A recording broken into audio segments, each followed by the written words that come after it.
All right, welcome everyone to the Best Damn Podcast. I am your host, John Keene. As always, I would like to thank you guys for joining me. Ask that you please follow us Instagram, Facebook, Best Damn Podcast, Twitter, The Real Best Damn, and wherever you guys are watching from, please make sure to hit the like, give us a thumbs up, leave a comment, let me know what you think, and share this link. It helps me to get it out there. That way, new people can find me. Hopefully, we're coming through clearly and everything's good. I'm going to go ahead and get this one started. Tonight, we're going to be talking about a brave new world. And you know what? This is a broad subject.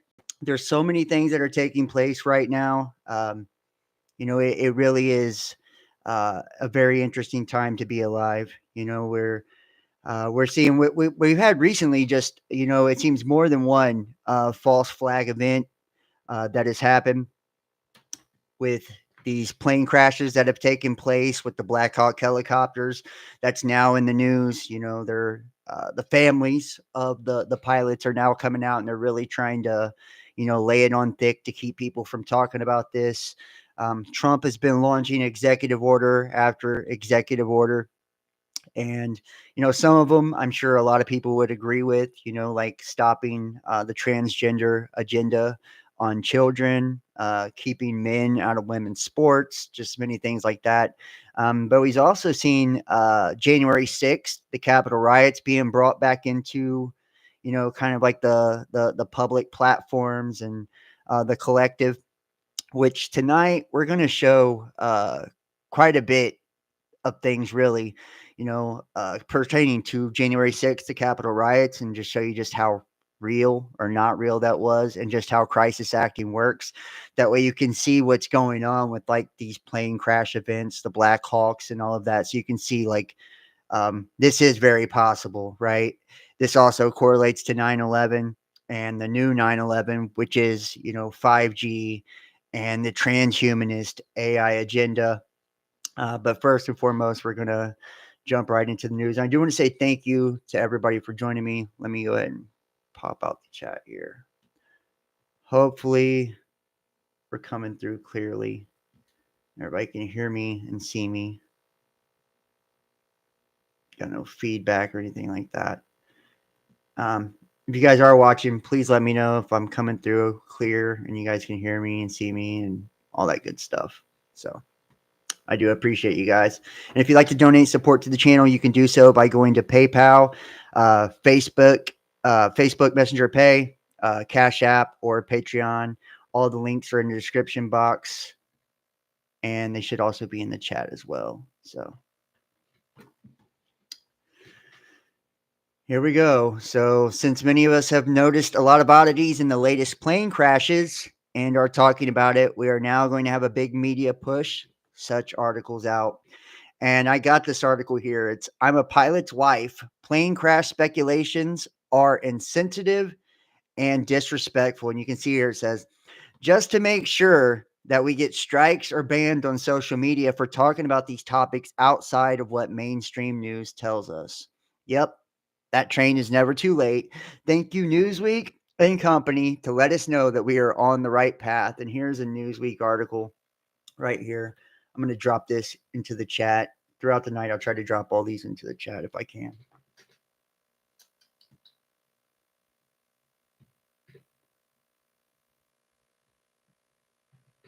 Sorry, I got to look around the camera here. So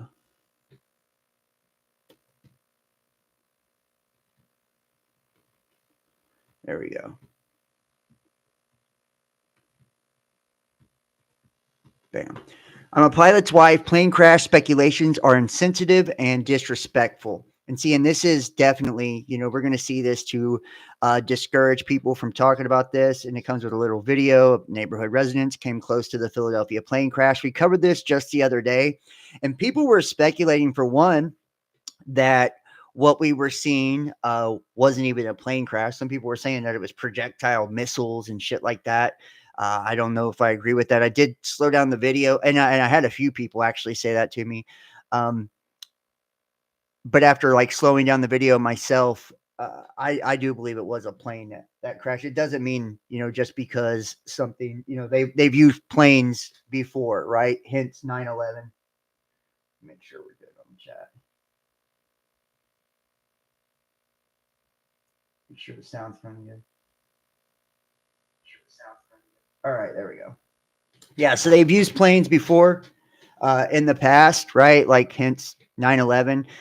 Whether those were, a lot of people believe that those planes were even CGI'd and shit like that as well. But, it's neither here nor there. The jet fuel is explosive as fuck. So that could really cause, major combustion like we've seen during these videos. So I'm going to show you just the quick little video right here. It's only 24 seconds. Yeah, man. She's still hanging. This is in Philly. See it in the background?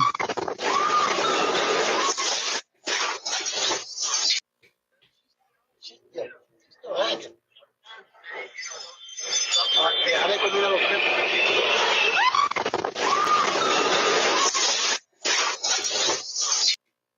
Yeah. So pretty intense. Pretty intense. Let me kill this here. Yeah. So it says the first thing that I saw when I opened my eyes last Thursday was a text from my husband in our family group chat that read, "Don't bother watching the news if you want to know about the crash in DC. You'll learn more in 7 minutes from this guy than watching the news all day." He included a link to a YouTube video made by Juan Brown, a current airline pilot who focuses on aviation safety. The video explained in detail the route each aircraft took and shared radio transmissions, and most interesting to me, explained TCAS, traffic collision avoidance system, and why its warnings are diminished at lower altitudes, such as when planes are landing. This conversation was not entirely new to me, as I've been a pilot's wife for the last 23 years. Our daughter is an instrument rated pilot who earned her private pilot's license within weeks of getting her driver's license at 17. My husband has spent over 3 decades in aviation. He retired as a Navy Reserve commander who flew FA-18s for 13 years of active duty and transport planes as a reservist. He's been a commercial airline pilot for 21 years. This part that surprised me and turned my stomach was when the online speculation, and of course it is, right? This is the part that really got to her, is when the online speculation about the cause of the crash began among a few notable public figures on social media, making assumptions in the midst of such a tragic event is insensitive and disrespectful to those who lost their lives in the crash and to the family of those who had yet to be identified. Early and baseless information, including thousands of social media posts wrongly naming transgender Black Hawk pilot Joe Ellis as the pilot in the DC crash. She decried the political agenda with proof of life video to set the record straight. During the initial investigation in the hours after the crash, the Army came out with a statement that the name of the pilot would not be released at the request of the family. On Saturday, the Army put out the following statement. At the request of and in coordination with the family, the Army is releasing the name of the third soldier who died performing a training mission near Ronald Reagan Washington National Airport on January 29th. And they scrubbed her social media, by the way. She's completely been erased from social media. So is her sister's social media and everything. So the one who actually was supposedly flying the Black Hawk, she's gone. She don't exist on social media anymore, per the government. As a pilot's wife, when I saw the judgmental comments made about Captain Rebecca M. Lobach's experience, I felt exasperated. It seemed inappropriate for so many people with no experience in aviation to make assumptions and claim to know all the answers. The fact is, it was too early to speculate on the cause of the crash. There will be answers and factual information when the investigation is completed. It's hurtful to the families of those who have lost loved ones to pile on criticism while offering little or no empathy in the wake of their sudden loss. My husband has flown in and out of Reagan National Airport, DCA, routinely during his 21 years and counting as a commercial airline pilot. On a number of occasions, he has told me it's one of the more challenging airports to get in and out of because of its busy air traffic, coupled with the helicopter traffic back and forth across the Potomac River. While the online rhetoric continued and the first responders were in the midst of their recovery mission, to retrieve the victims from the icy water. I called my husband before the passengers were identified. I felt sick at the thought of who might be on board the two aircraft. After so many years flying, he knows a lot of people, and we have friends who fly for American Airlines. The fact that a military helicopter, the Army Black Hawk, was involved even made it worse. As always, he was a calming, rational voice of reason, but at one point said, referring to the Black Hawk crew, they didn't wake up this morning and expect to make a mistake. Mid-air collisions happen in training, and flying a helicopter at night in congested airspace with night vision goggles is not easy. Civilian pilots don't do this. There's a low margin for error. Maybe the issue is why they are doing this training so close to the airport, right? Why were they doing this training so close to the airport, and why were they over the acceptable altitude for, the Black Hawk?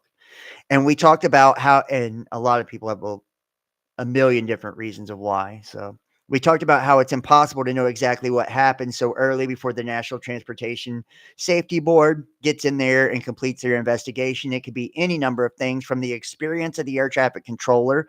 And we also talked about the other day how some of the first things that came out through the media were talking about basically how the air traffic controllers, it was human error, right? And they didn't have enough information. There was too much going on. And we've even seen now, I've seen articles that say that they were very undermanned because all of the applicants were too white that they were hiring because of like the requirements for putting people through to a lot of these companies now because of, the last 4 years, which that's another heavily politicized way of looking at it as well. Um, and the pilot of the helicopter possibly being confused. He said, from the experience of the air traffic controller to the pilot of the helicopter possibly being confused due to visibility being more challenging at night. Until the investigation is done, it's pure speculation. And until the investigation is done, it's pure speculation. This is exactly why we shouldn't be guessing the cause. Unfortunately, some people can't help themselves. In another clip, from a variety of media sources, President Trump blamed Obama, Biden, and DEI for the DC crash and continued to prematurely opine about the cause and the wreckage. So this is really heavily politicized here. A quick update on the disaster that just happened in Washington. And this is the one that she referred to that her husband sent to her. So this is going to be, we're not going to watch it all, but I'm going to drop the link in the chat for you guys as well. I'm going to try to drop all the links in the chat tonight, just if I can.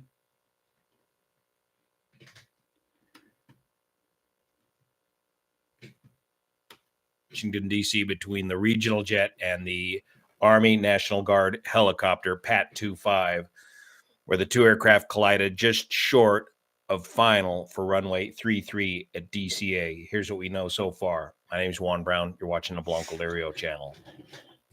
The airspace coming into DCA is extremely busy, including two prohibited areas just to the north of the airport and the Joint Base Bowling located right up here.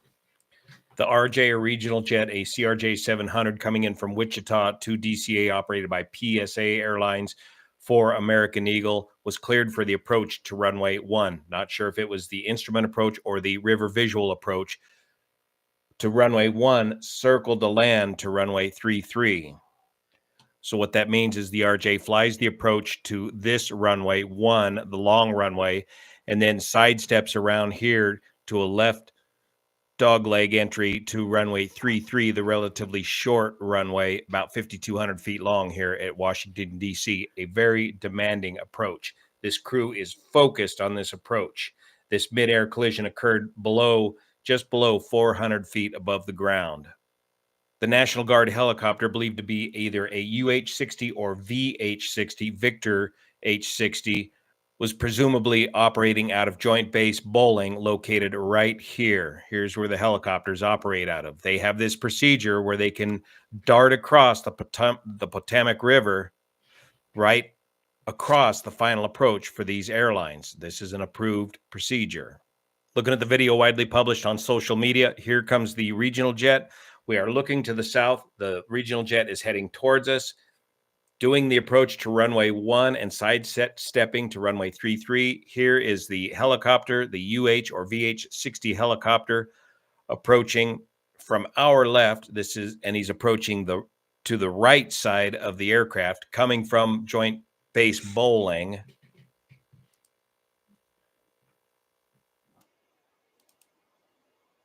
And the two collide right there. Now let's review the ATC data. First, let's check this out from ADS-B Exchange, where the two aircraft came together. So here you can see the regional jet doing the sidestep maneuver to runway 33. So kind of a left dogleg base entry. This is all done visually to runway 33, and the helicopter coming out of Bowling and crossing right into its path. We'll listen to this audio just to get an idea of just how busy this airspace is leading up to the collision. Good for B to take off. 70 request. L3 to zone 6. Most of you say Ralford to zone 6. Affirm on 7 approved. National Guard, good evening. Air 1 Juliet, single minute. All of these communications are in real time. Medevac Air Carrier 1 to Washington Star, National Altimeter 290, approved to Washington class, Robert Smith, Portland, Sheridan, Fairfax. 0 for Air 1, copy.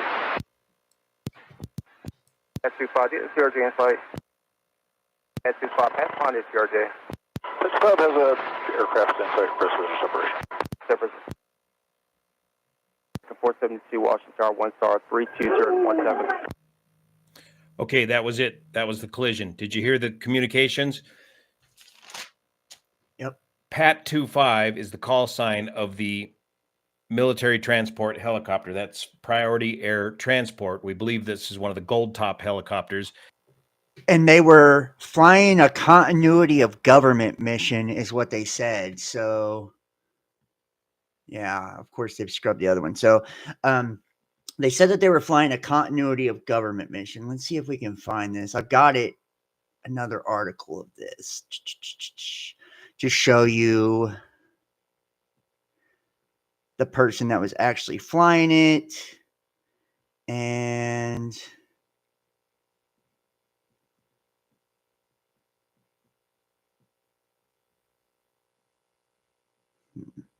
hold on, guys. This might take me a second. I've got a lot of shit up here, so.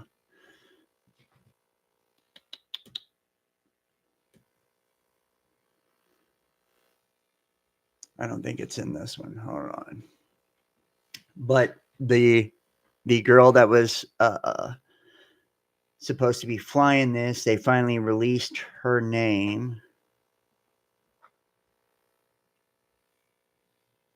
I've got all kinds of cool shit for you guys tonight too, so just kind of stick with me.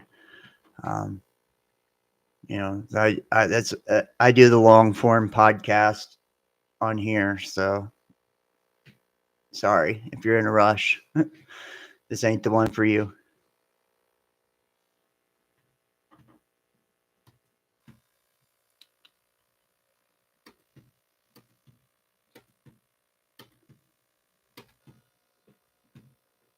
Yeah, we're going to look at the replacement migration, all of it. We've got a lot of crazy, crazy stuff. So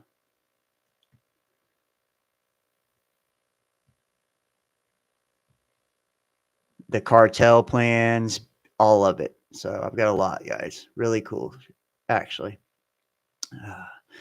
Empowering the Texas National Guard, withdrawing from the UN, human rights, again. And this goes along with it too. Jet company identifies 6 victims abroad medical flights that crashed in Philly. 1 victim was a pediatric patient returning to Mexico after receiving medical treatment, which we'll jump to this in a second. I want to get the other one. I want to get the one. There it is. 2 airport employees arrested allegedly for leaking the footage of the plane crash in DC. And I want to get there it is right here. Female pilot Rebecca Lobach's entire social media was scrubbed before the Army released her name. So what are they hiding? On Saturday, the U.S. Army released the name of the pilot of the U.S. Army Black Hawk helicopter that flew into a passenger jet landing at Reagan National Airport. The crash was on Wednesday. The third pilot's name, Rebecca Lobach, was finally released on Saturday, 3 days later. All 64 passengers in the jet were killed. The 3 pilots in the Black Hawk helicopter also died in the explosive crash. After withholding, at the request of the family, the name of the female pilot in the mid-air collision Wednesday night between an Army Black Hawk helicopter and a PSA American airline passenger plane on final approach to Reagan National Airport near Washington, D.C. The Army issued a statement Saturday afternoon from her family identifying the pilot as a 28-year-old Captain Rebecca Lobach from Durham, North Carolina. The 2 other soldiers killed in the crash, previously identified by the Army, are Staff Sergeant Ryan Austin O'Hara, 28, of Lilburn, Georgia, and Chief Warrant Officer Andrew Lloyd Eves, 39, of Great Mills, Maryland. Lobach was part of a 3-man crew flying a training session for continuity of government down the Potomac River. See, isn't that interesting that they were doing like training for continuity of government? There's been so much weird shit happening pertaining to World War III, economic collapse, just a lot of shit, you know. So they were doing an exercise for continuity of government down the Potomac River. And when the collision occurred, killing all 3 crew members on the Black Hawk based at a nearby Fort Belvoir, Virginia, and all 60 passengers and 4 crew members of the flight out of Wichita, Kansas. And here you can see these are like the pictures from her social media and shit that they scrubbed. Lobach had over 450 hours of flying experience, recently served as a military social aide at the Biden White House. It took U.S. Army and Rebecca's family 3 days to scrub her social media accounts. They really don't want the public to know anything about this female pilot. And if you want to look this up on your own, you can.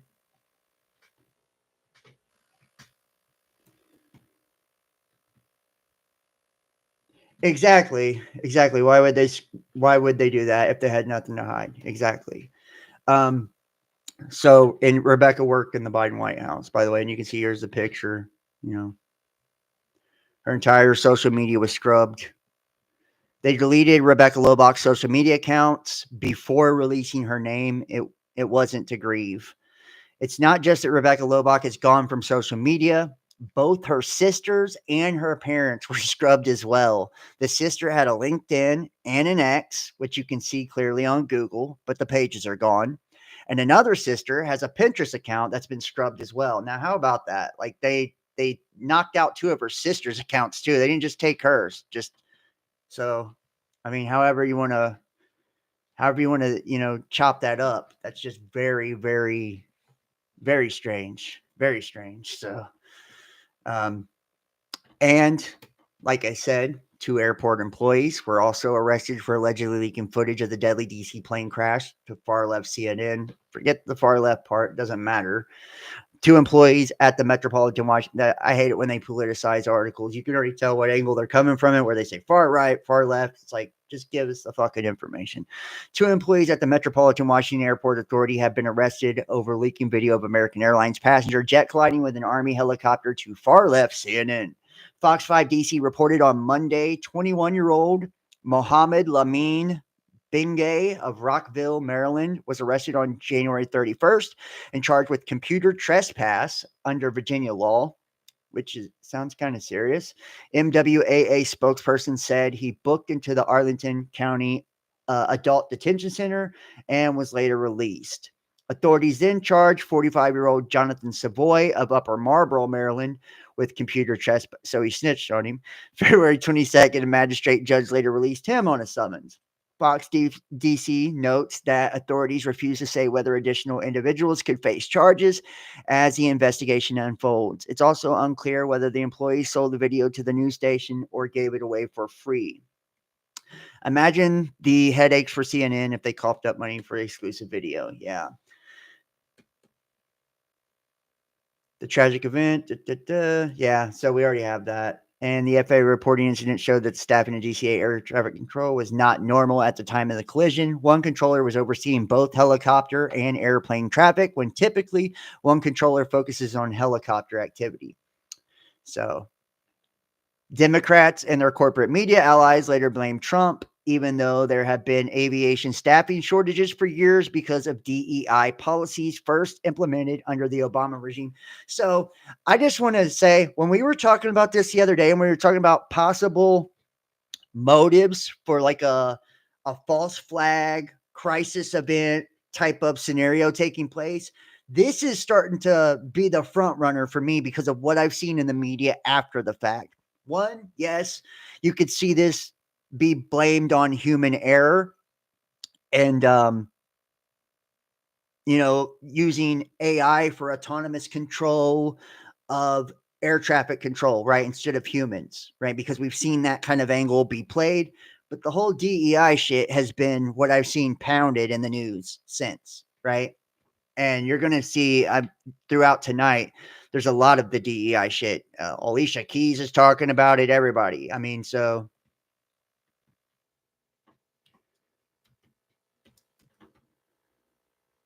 diversity, equity, and inclusion, right? So you can see this is the big thing.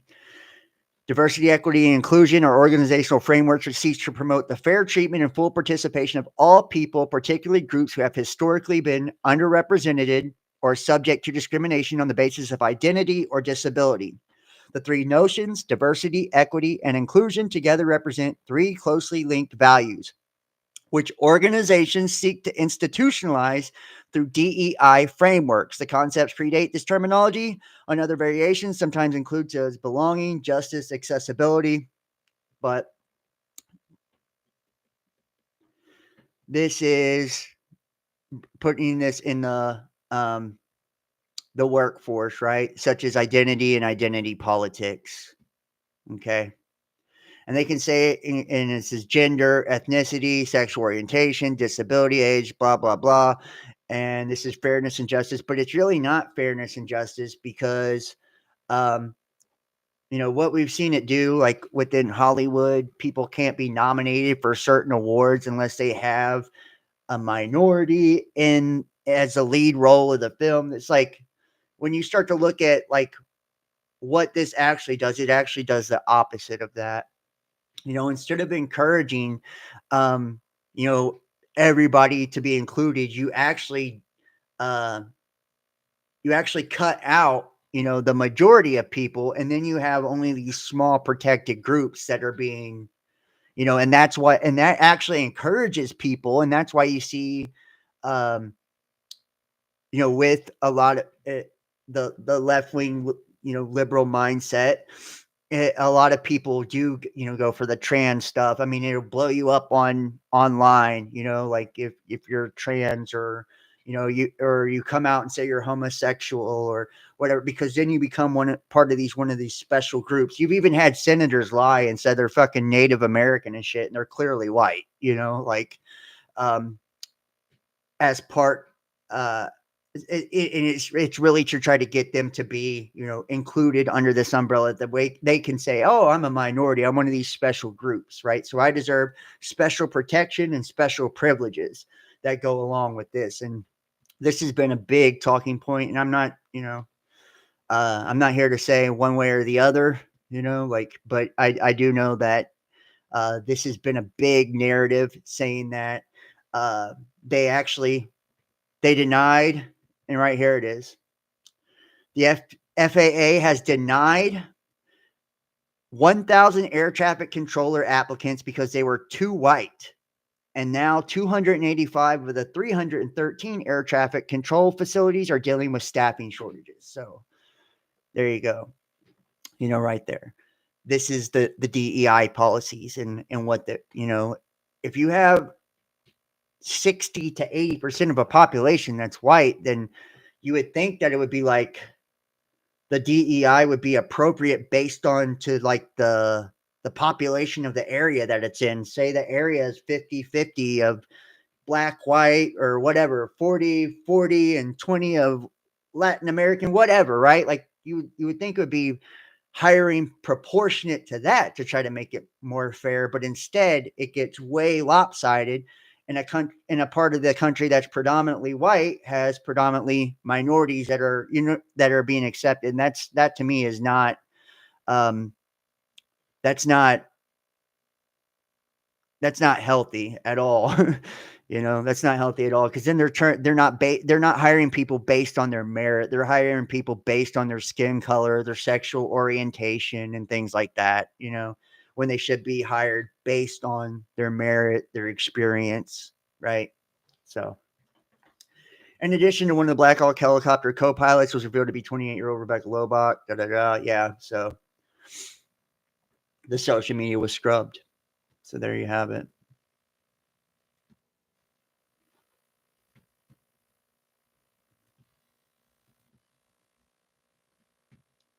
And speaking of, which we'll get back to this, we're going to go, and I'm going to show you this too before we go any further. And this is starting to look a lot more like Epstein right here. Just saying. But I want to show you this before we get to go any deeper into this. All this J6 shit that's coming back out. I got a video I'm going to share with you, and it's in 20 minutes. We might not watch the whole thing. We might skip through a little bits of it, but I want to show you just how fake January 6th Capitol riots were and just how easily they pull off this shit. So, expose the names of FBI officials persecuting Trump and J6ers to be unveiled. So,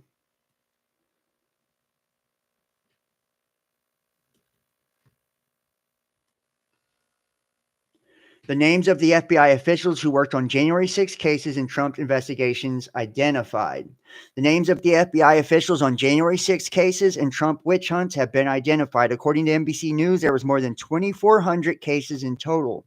The FBI officials who worked on the J6 cases and Trump investigations were identified by a case management system. There are reportedly 5,000 employees who have been identified as subject to potential firing. And this is why they're fired. I'm going to show you exactly why they're going to be fired. This wasn't real, by the way, guys.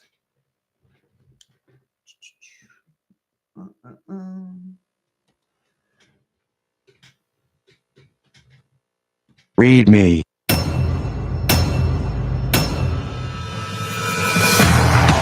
There's some protests happening down outside the Capitol.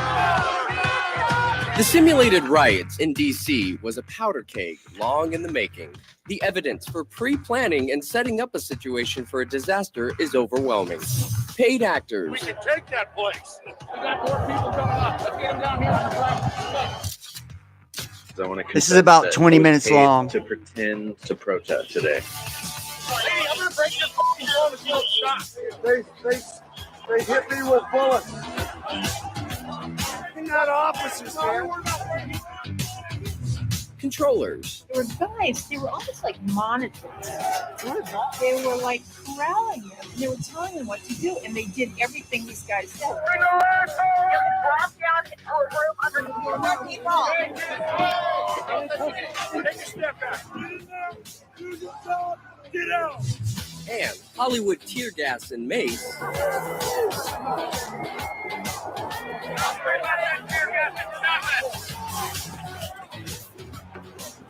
All on display for hundreds of professional photographers conveniently on scene.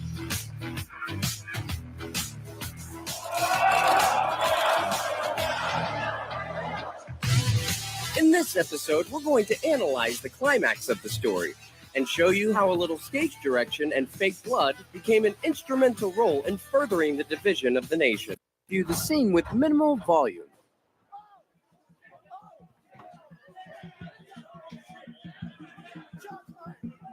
You'll notice how much chaos is happening on screen, yet our eyes are fixed to the woman because that's what we're here to see. No one seems to be concerned with rollers. Their job is to keep things running according to the master plan. 1 second. All right, so I have the Homeland Security exercise. So I have this document here, the Homeland Security Exercise Evaluation. We will look at that in just a moment. After I'm gonna obviously I'm not going to show the whole 20 minutes of this, but I'm going to skip through this and show you just how fucking fake this was. And this is why all these federal agents are in deep shit now. This is why they pardoned all those people. This is why. And I guarantee this is why they're talking about Trump's about to be assassinated by Iran or all this, that he, this is why. As an evaluation program provides a set of guiding principles for large emergency response drills. In these guidelines, we read about the various roles such as players, controllers, simulators, evaluators, actors, observers. The term participant encompasses many groups of people, not just those playing in the exercise. The head directors of large emergency drills are called exercise controllers. Their job is to keep things running according to the master plan. And here's a cover of the guidelines manual, which spells sheep. Hasip. Any professional emergency response drill or military drill makes use of fake blood in a variety of forms. Blood capsules, sponges, syringes, and squibs. A simple blood squib is a pouch that is designed to break on impact. There are all kinds of squibs using various pumps and tube assembly. Here's the HydroSim trauma bleeding simulation system. It's basically a small pack containing a fake blood supply and a pumping mechanism and some tubes. Some of them are battery operated. Now that we're equipped with the various roles, let's start the analysis. Aquí, outside the speaker's lobby. As a footnote, I am not affiliated with any gang. And I wasn't paid to make this video, so I'm looking at this completely unbiased. We've also added a time code to Jaden X's footage, which we'll call Angle 1. And let's review the scene with minimal volume.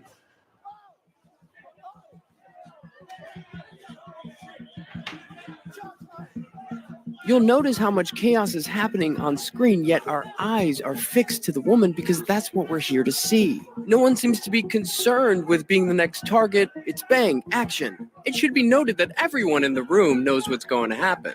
They all play towards the camera. Now, let's take a look at some of our characters. Adam Gray, our photographer. Taylor Hanson, Vetter. Rufio, Fredo, Yellow, Data, Jaden, Thomas Barani, Ninja/Evaluator, Secret Agent Man, or as I like to call him, Sam, Medic/Controller, Parrot Blocker, Shades, Red, SWAT 1 and SWAT 2, Frickin' Frack, and our star, Rabbit.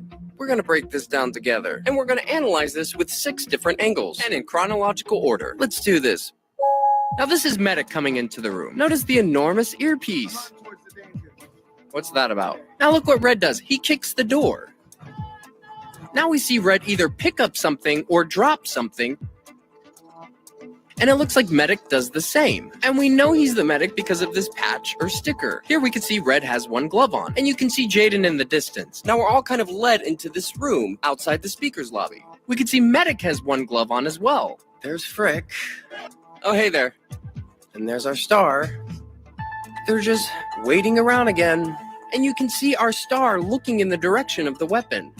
She seems amped up or nervous. And you can see we have Taylor Hanson on our left. Notice how Yellow hands Rufio the helmet. And notice while he does that, we can see Cop 2 and Fredo discussing. Almost like they're waiting for something. Okay, we got police coming up. Okay, we got police coming up.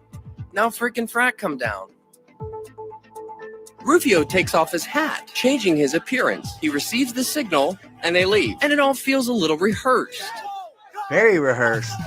And you can see Adam Gray push his way through. Now this is Orange in the front. You should also note that the glass is not glass, but plastic, or stage glass. And you'll notice that this barricade was set up before they entered the room. You can see Barani in red to the left of the screen. In about 30 seconds, they're going to make their way to the front. Notice how our star keeps looking over to the left, as if she's waiting for something. Waiting for her cue. cue. As the officers leave, they're pretending to talk to each other. And you can see how easy this plastic comes out. You see how easy that is? Frack taps the back of Vetter. Jaden is the first one to give the command that there is a weapon at 34 minutes and 49 seconds. And you can hear others chanting the same thing. Notice that the gunman briefly removes his hand from the weapon, like he's communicating, replying to his earpiece. Look how long it takes him to do it. Notice this person just walking in the background. If we draw a straight line from where the weapon is to where our star is, you will see that they don't match up. The weapon is far below her neck area. And boom, right there. Now that's 15 seconds since Jaden announced there was a weapon. That's important. Now let's back it up 15 seconds. We can see this guy point to Orange. Orange gives a hand movement. And look, the Hollywood glass just falls right out. SWAT 1 goes to Sam. Now, why would Blue ever be in on this conversation? Blue makes his way past Yellow, where he grabs him, and you can see Barani making a hand movement. And he touches Red on the back, and Barani signals her to get into place. And she goes through, and she's ready to fall. And they all scatter. Notice this guy in the background. No one looks in the direction of the gunman. Yellow gets into place. Now that's Rufio. Right when she goes up, he turns his back. It doesn't make sense that Rufio's corralled all these people. Notice nobody is paying attention to the dude with the gun whatsoever. He's got the motherfucking gun about 4 to 6 feet below where she's at, up in the air, standing straight up. Supposedly she got shot in the neck, but you're going to see nobody has a straight story watch. All of these characters will also be in different positions after this is over, going out talking to the media. People into breaking down the doors, only to step to the side and turn his back. In this angle, Rufio turns to take a peek, and he touches Red on the back. And Ninja automatically puts his hands up. Also, notice when she falls back, her backpack looks fairly plump. A perfect breakaway for a fall. And you'll see Yellow breaks her fall, boom, with his foot. And here you can see the plastic glass. Red gets out of the way. And interestingly enough, Ronnie moves down just to touch her right backpack area, just for a brief moment. While Sam comes down, he moves her, 9 inches to his left. He's about to reach under her right shoulder. At the same time he does it, SWAT 1 briefly squeezes her right hand, or he's putting something in there.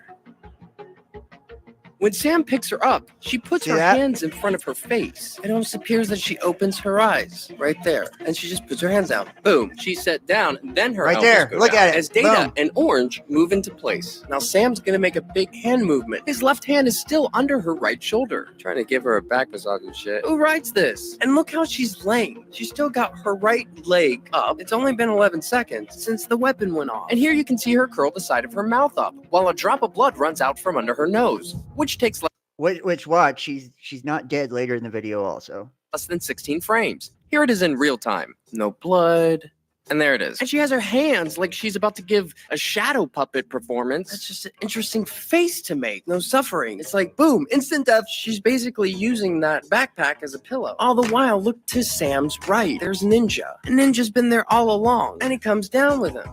And it almost looks like she has a smile on her face. It's almost like a Mona Lisa. And she's holding her right hand clenched like she has something in there.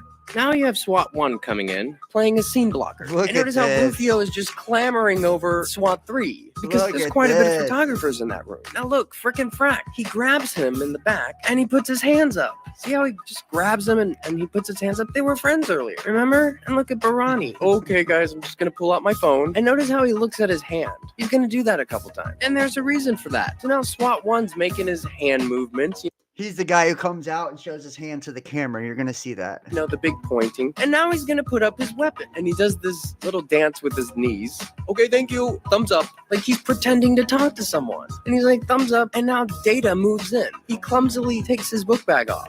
Now here it gets really strange. With the exception of her nose, at this time code we see there's no blood on her. 3517. We're going to see her pop in right there. Nothing. 3521. But wait, boom. 3525. 4 frames. That's 4 seconds. And now it looks like she's devoured some small woodland creature. Don't you love how blood defies gravity? But how is that possible? Let's back it up 4 seconds. Now watch. Notice how Sam moves his left hand from her right backpack area, and he goes to grab her hand like she's doing a peace sign with her hand. Dips it in. Look at that movement. Now you can see him move his hand across her face. But look, she moves her wrist into his hand first. It kind of looks like she's smearing blood on her face or putting something in her mouth, but you can see the movement. And he swats her hand down. Then he forcefully turns her head to the right. It's hard to see if those are her fingers or if she's holding on to something. Now Sam gets up and all he's doing is just pointing. Look, well, I guess my work here is done. They're both pointing at the same time because it makes for good pictures. You've got the drama, you've got the pointing, and a squib in her backpack and around her neck, the most plausible explanation, which could be why during this whole ordeal, no one has done anything.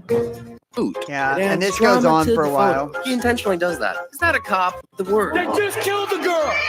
They just f***ing shot a girl right in the goddamn stomach. I thought it was supposed to be her neck. He's shooting kids. They shot a girl in there.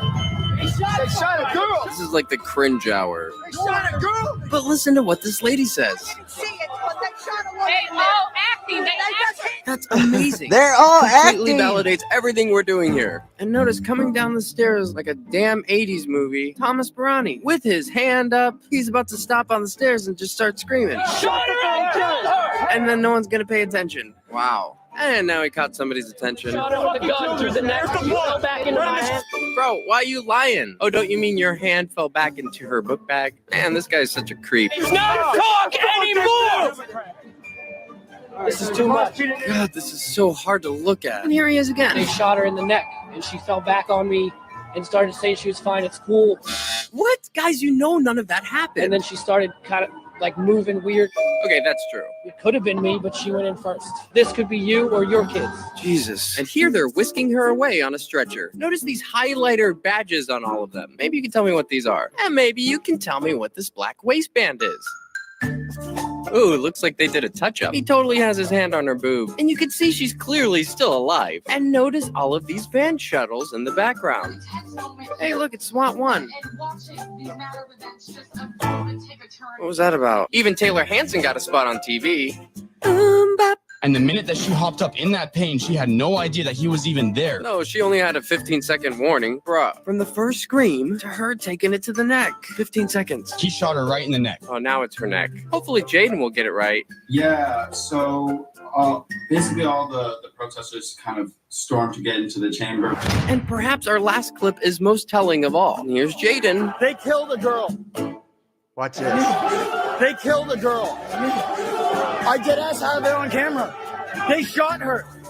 I seen the shit on camera. They had.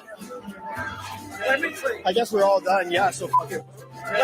I guess we're all done. Yeah, so fuck it. I got it all. So what do you think, guys? Can you see what I see? Is this shit legit? Maybe I'm missing. I guess we're all done. Yeah, so fuck it. Right? So if you were wondering why they pardoned all those people, I couldn't believe this when this first fucking happened.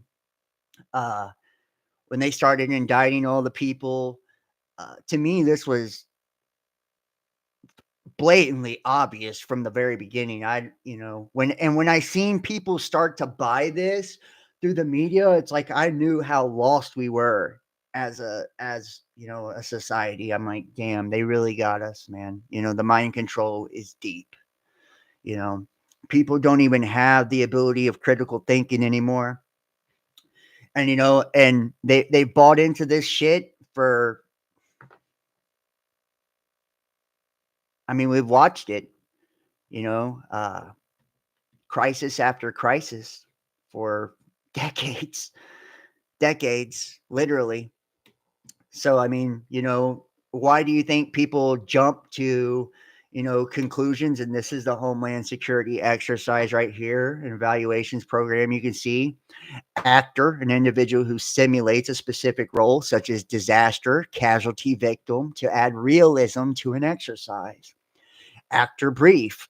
Before the start of the exercise, prior to the actors taking their positions, the actor controller leads the actor briefing, providing actors with an exercise overview, safety, real emergency procedures, acting instructions, schedule, identification badges, and symptomatology cards. And see the identification badges when the guy was talking about like the yellow things on the EMTs and just all of it, how they were all wearing one glove, just all of that, right? The actor controller is the individual responsible for briefing, scheduling, controlling the actors. Administration responsible for meeting, scheduling, administrative support, such as distributing meeting invitations, read ahead materials, meeting minutes, blah, blah, blah. After action meeting serves as a forum to review the raw. You can see all of it, guys. The performance threshold established by the jurisdiction organization for each capability. A meeting, The controller, an individual who manages exercise play and monitors the pace of the exercise. Controllers may prompt or initiate certain player actions to maintain exercise pace and flow. So that's like, you guys didn't see it because I skipped past it. The lady, there's like people in the video, they're like on bullhorns and they're like, hold, move forward. Like those were the controllers in this. They had every fucking element for the Homeland Security exercise for these type of every element down to the T, and all of them always do. Emergency medical services, right? End of exercise. And you could even see they were like, it's over. We're all going home. That was the end of exercise, right? So, I mean, like every bit of this followed the Homeland Security. And I'll give you guys this as well if you want to check this out.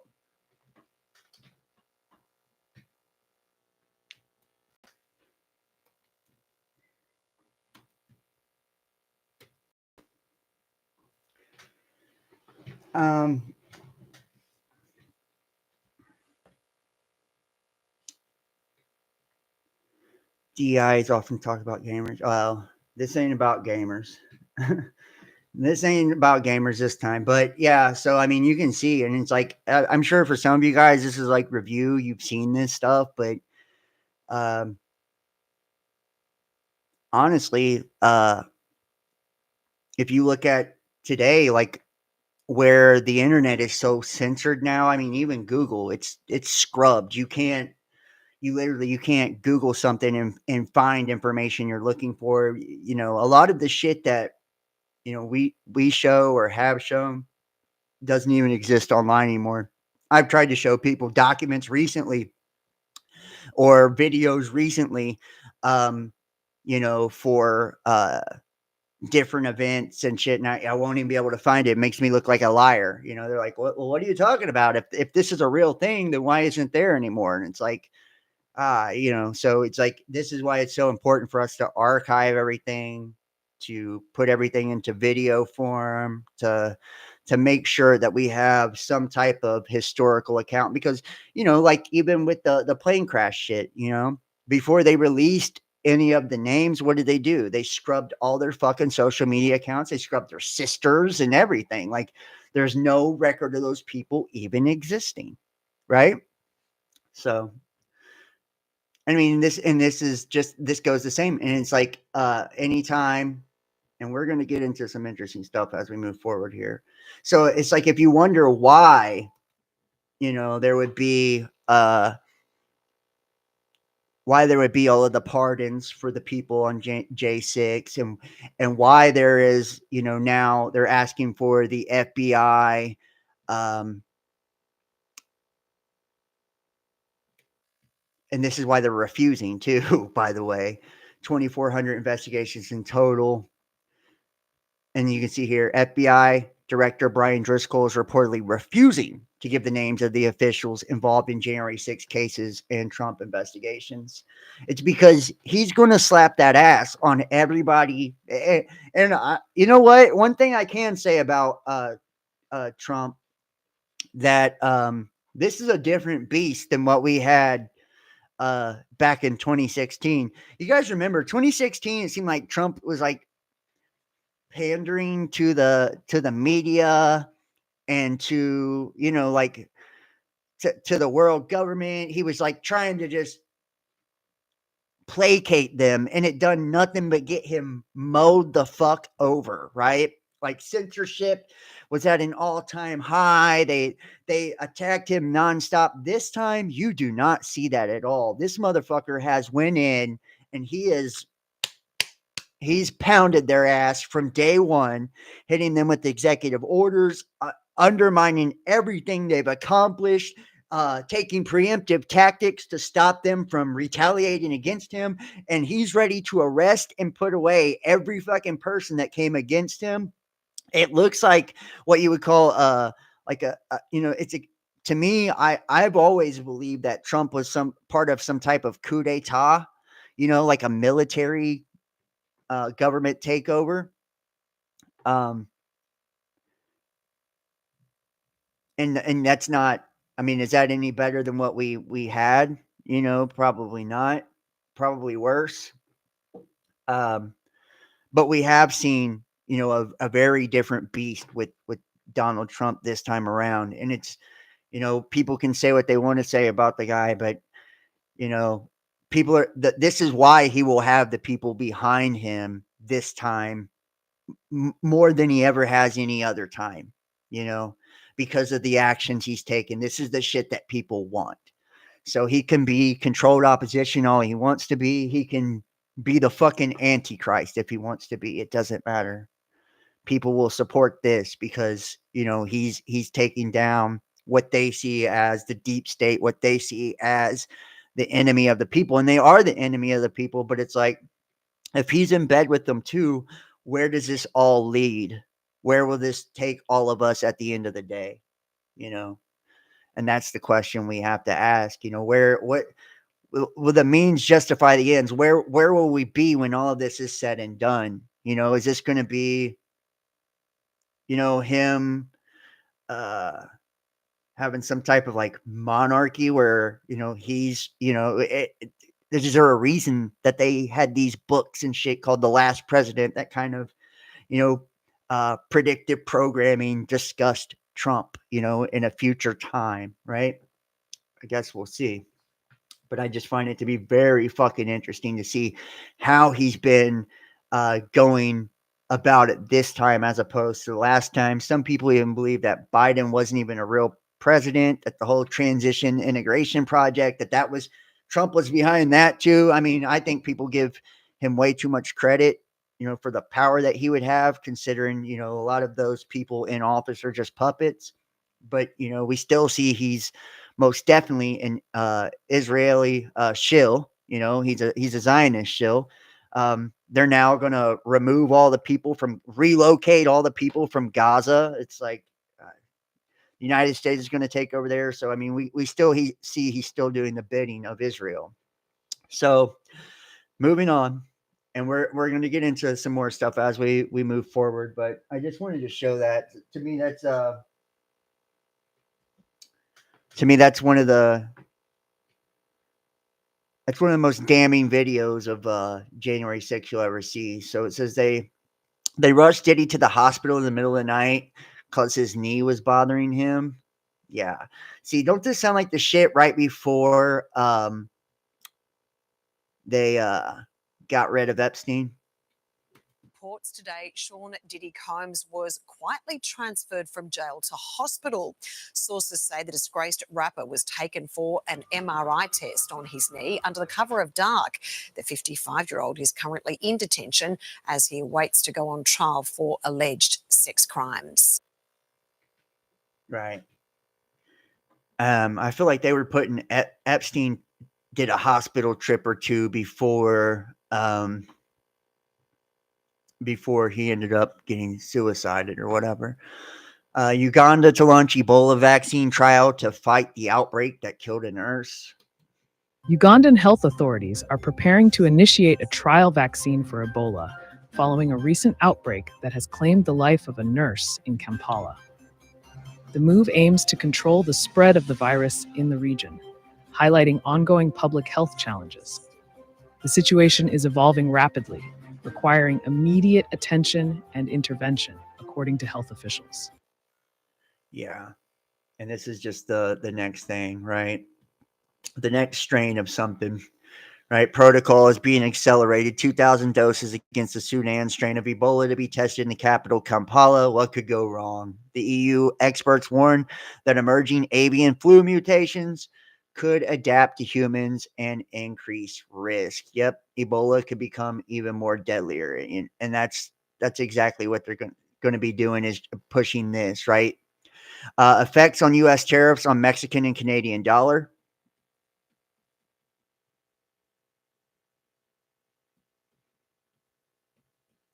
Canadian dollar sank to its weakest since 2003, with the euro and Mexican peso also points lost. China's yen slumped to a record low in offshore trading on Monday, while Mexico and pesos, Canada's dollar tumbled to multi-year troughs after U.S. President slapped the countries with tariffs, triggering fears of an escalating trade war.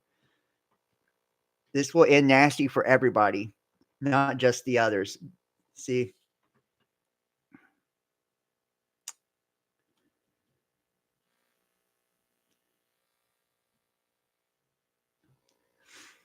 Jaden Smith arrives to the 67th annual Grammys.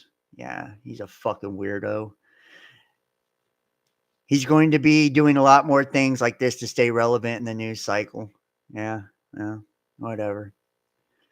And we're going to move forward here. I don't care about Jaden Smith. The Department of Defense provided $9,147,532 to Reuters for active social engineering defense, large-scale social deception. Look at this. This is through Reuters for the DoD. How about that?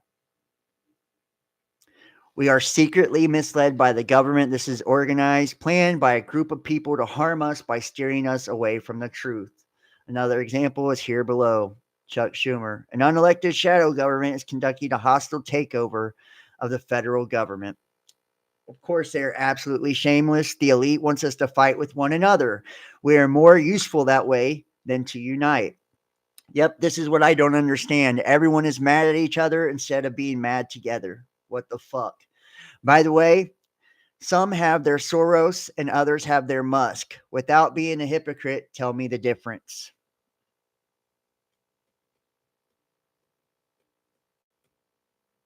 Right. And you see all the hand signals too. Right. And all the images basically. And he's making a good point. Yes, you got it. They both shouldn't have this much influence. No billionaire should.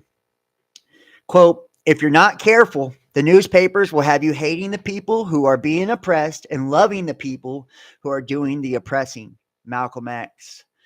And how about that, right? Isn't that the truth? Like, people today, they get upset at the people that are telling you the truth, not at the people that lied to you at all. Like they're not mad at them one bit. They're not mad about the fact that 9/11 was an inside job. They're not mad about the fact that January 6th wasn't real. They're not mad about the fact that Las Vegas and all these other things weren't legit. They're mad at the people that cast doubt on these events, right? And I've said this before. It's because they identify with a lot of this. They identify with the political parties. They identify with a lot of these things. And when you start doing that, you identify with the ideas and the ideologies, then it becomes personal to you. I was told that this was a conspiracy theory, but it's actually a 177-page UN report on replacement migration, which I actually have this document. Where's it at? Right here. The Population Division, the Department of Economic and Social Affairs, United Nations, and the designations employed in presentation of this material in this publication do not imply the expression of an opinion whatsoever on the part of the Secretariat of the United Nations concerning the legal status of any country, city, or area, or of its authorities, or concerning the delimitation of its frontiers or boundaries. The designations developed in developing countries and more developed and less developed regions are intended for statistical convenience and do not necessarily express a judgment about the stage reached by a particular country or area in the development process. The term country, as used in the text of this publication, also refers as appropriate to territories or areas. The Population Division of the Department of Economic and Social Affairs of the United Nations Secretariat is responsible for providing the international community with up-to-date and scientifically objective information on population and development. The Population Division provides guidance to the United Nations General Assembly, Economic and Social Council on the Commission on Population and Development on population and development issues, and undertakes regular studies on population levels and trends. And I'm going to go ahead and drop this in the chat for you guys too. I don't know if I can. I'll try.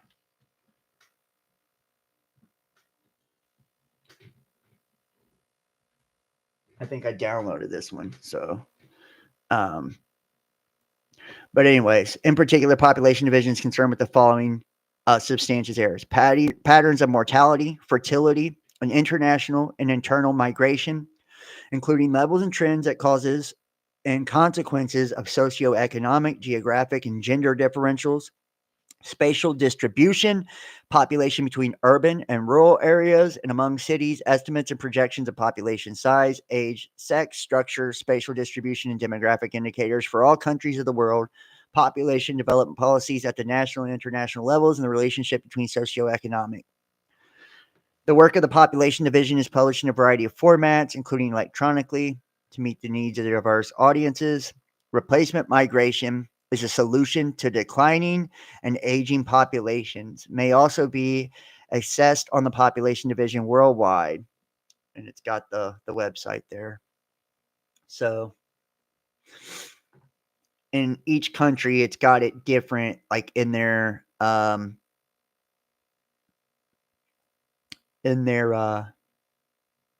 language here. So as you can see, Arabic, looks like Chinese or Japanese, I'm not sure. United Nations Population Division monitors fertility, mortality, migration trends for all countries of the world. Focusing on these two striking critical needs, a present study addresses the question of whether replacement migration is a solution to declining and aging populations. Replacement migration refers to international migration that would be needed to offset declines in the size of population. The declines in the population of working age, as well as to offset the overall aging of a population. The study computes the size of replacement migration and investigates the possible effects of replacement migration on the population size for ranges of have a common infertility pattern below the replacement level. 8 countries are examined: France, Germany, Italy, Japan, Republic of Korea, Russian Federation, United Kingdom, and the United States. 2 regions are also included: Europe and European Union. The time period covers roughly half a century, from 95 to 2050.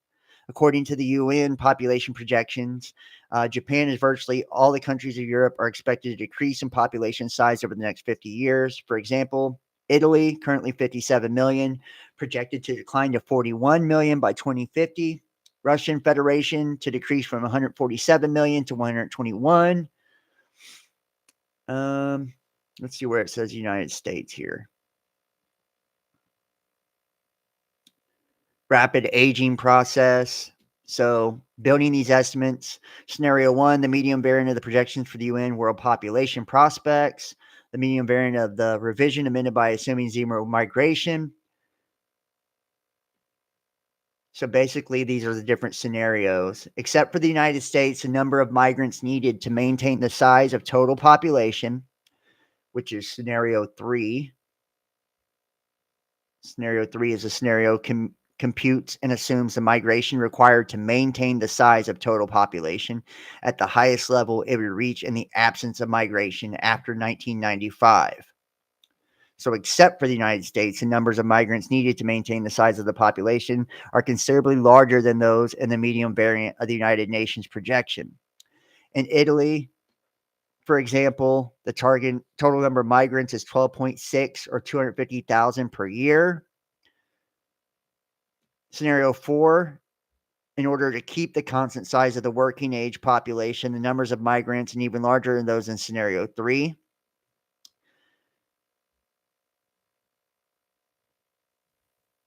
So figure 1 is the annual net number of migrants between 2000 and 2050 to maintain the working age population per million inhabitants. You can see United States is very, very low. The lowest out of all of them. France is next. UK is right around where France is.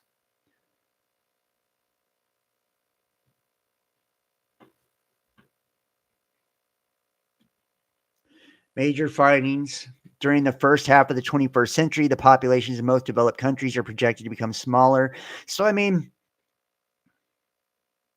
see, and here's the French right here. Let's go down. German, it looks like. Russian.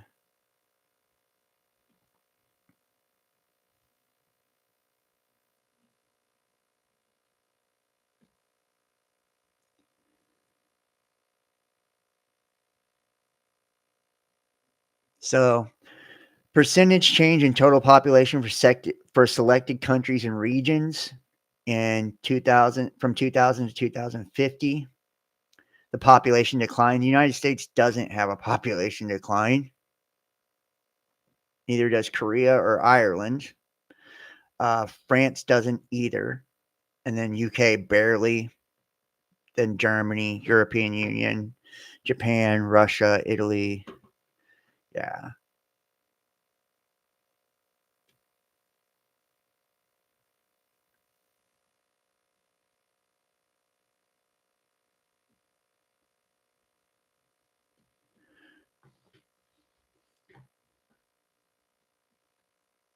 So, percent distribution of male immigrants by age.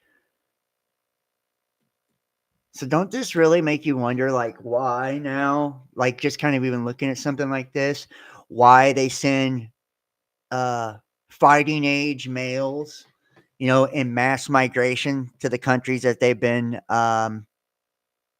sending them to. All of these countries are literally on this list, every one of them, right? European Union, United States, all of them,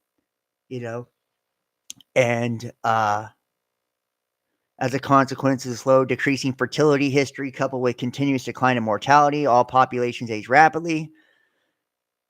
Population age 15 to 64 years to population age 65 years or older. United States and Europe was 10, and the Russian Federation 12, Japan.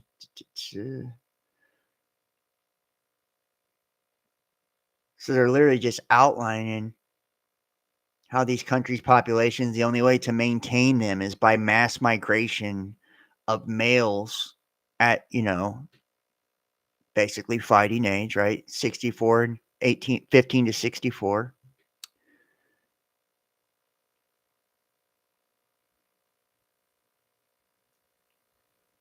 Migration flows. This is 1990 to 98. They've been tracking all of this.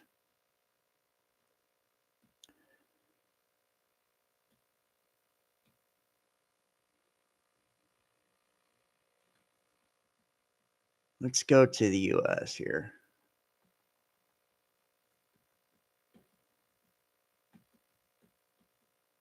There we go. Whoops. Shit.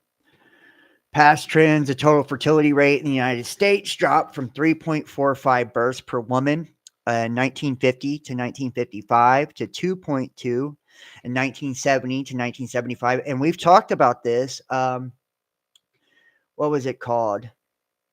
It was a something memo by Planned Parenthood.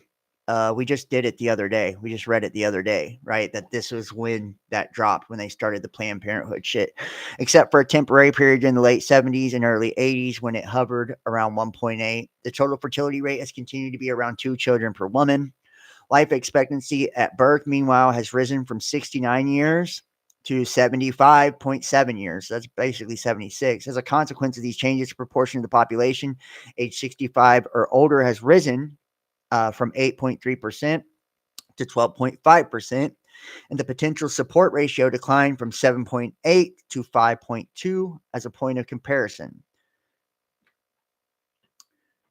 The median variant of the United Nations assumes an annual net intake of 760,000 migrants per year. Wow. For a total of 41,800,000 net migrants during that period. According to the total population, the United States is projected to increase continuously from 267 million in 95 to 349 million in 2050. The result of the UN's projections are shown in the annex tables. By 2050, out of this population of 349 million, 59 million, or 16.8%, would be post-1995 immigrants or their descendants. The population age 15 to 64 will increase slowly from 174 million in 95 to 214 million in 2050, although not a monotonic fashion. The population age 65 or older will rapidly rise from 33 million to nearly 76 million. As a result, the potential support ratio would decrease from 5.2 to 2.8 in 2050. Scenario 2, which is the medium variant with zero migration, uses fertility and mortality assumptions Um, without any migration to the U.S. after 95, the results in this scenario are quite different from those of scenario one. The total population would increase 290 million in 2050, which is 50 million less than in scenario one. And the population age 1564 would rise from 174 million to 192 million. And in 2015 and then decline, returning back to 174 million in 2050. The population age 65 or older would double from 33 million in 1950 to 68 million in 2050. As a result, the potential support ratio would decline 2.6, which is slightly below. So it's not even much of a change at all. If they didn't insert any migrants whatsoever from scenario 1 to scenario 2, it goes from 2.8% of support to 2.6% of support. So it's nothing, literally. Scenario 3 keeps the size of the total United States population constant at its maximum, which it's bigger than that, I believe, now, of 298 million that it would reach in 2030, assuming no in-migration after 95. In order to keep the total population constant at that level, it would be necessary to have 6.4 million migrants between 2030 and 2050, which is an average of 319,000 migrants per year. By 2050, out of a total population of 298 million, 7.3 million or 2.5% would be post 1995 immigrants or their descendants.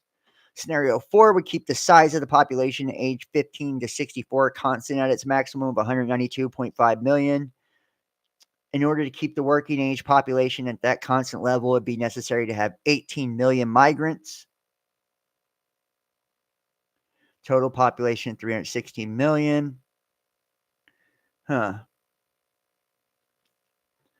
And the official United States estimate of documented migrants in the United States from 1990 to 1996 is about 1.1 million per year. Thus, the past regular inflow to the United States is well above the number of migrants needed. I was about to say, it seems like we have way more than what they say we need, so they don't need to be flowing in a bunch of illegals for no reason. Is about 1.1 million per year. Thus, the past regular inflow of the United States is well above the number of migrants needed to prevent a decline in the total population and the working age population. Yeah, we've been growing for forever. Also, under both scenarios 3 and 4, the percentage of post 1995 immigrants and their descendants in the total population of 2050, 2.5% and 7.9%, respectively, would be below the percentage of foreign born that exists currently, 9.6%. Figure 418 shows for scenarios 1, 2, 3, and 4 the population in the U.S. in 2050, indicating the share that post 1995 migrants and their descendants. In absence of migration, the figures show that it would be necessary to raise the upper limit of the working age to about 74 years in order to obtain in 2050 the same potential support ratio in 1995 in the U.S. 5.2 persons of working age per each older person past working age. Interesting. So, I mean, this just kind of gives you like a little bit of insight too on how they come up with a lot of this shit, right? Like what the working age should be and all of that. Interesting. That is interesting. So, I don't know if I can drop this link in the chat. I don't know if you guys are even interested in reading it. It's a bunch of statistics, really, but.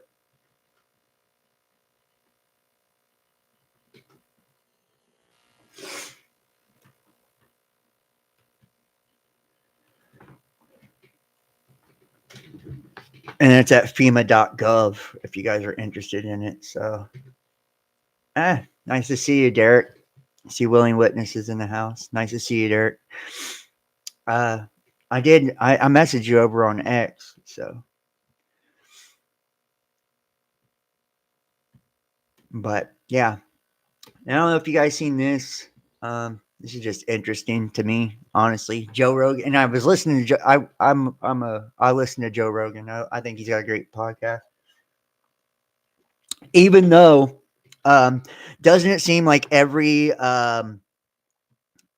like elite motherfucker that ever, like Mark Zuckerberg and Jack Dorsey and Elon Musk, anytime they do something like they get baptized in the waters of Joe Rogan, then all of a sudden they're good again, you know? So it says Joe Rogan says about the Harris campaign, lied about her failed appearance on his show and brings receipts. And I did listen to this was like, I guess it was yesterday's show.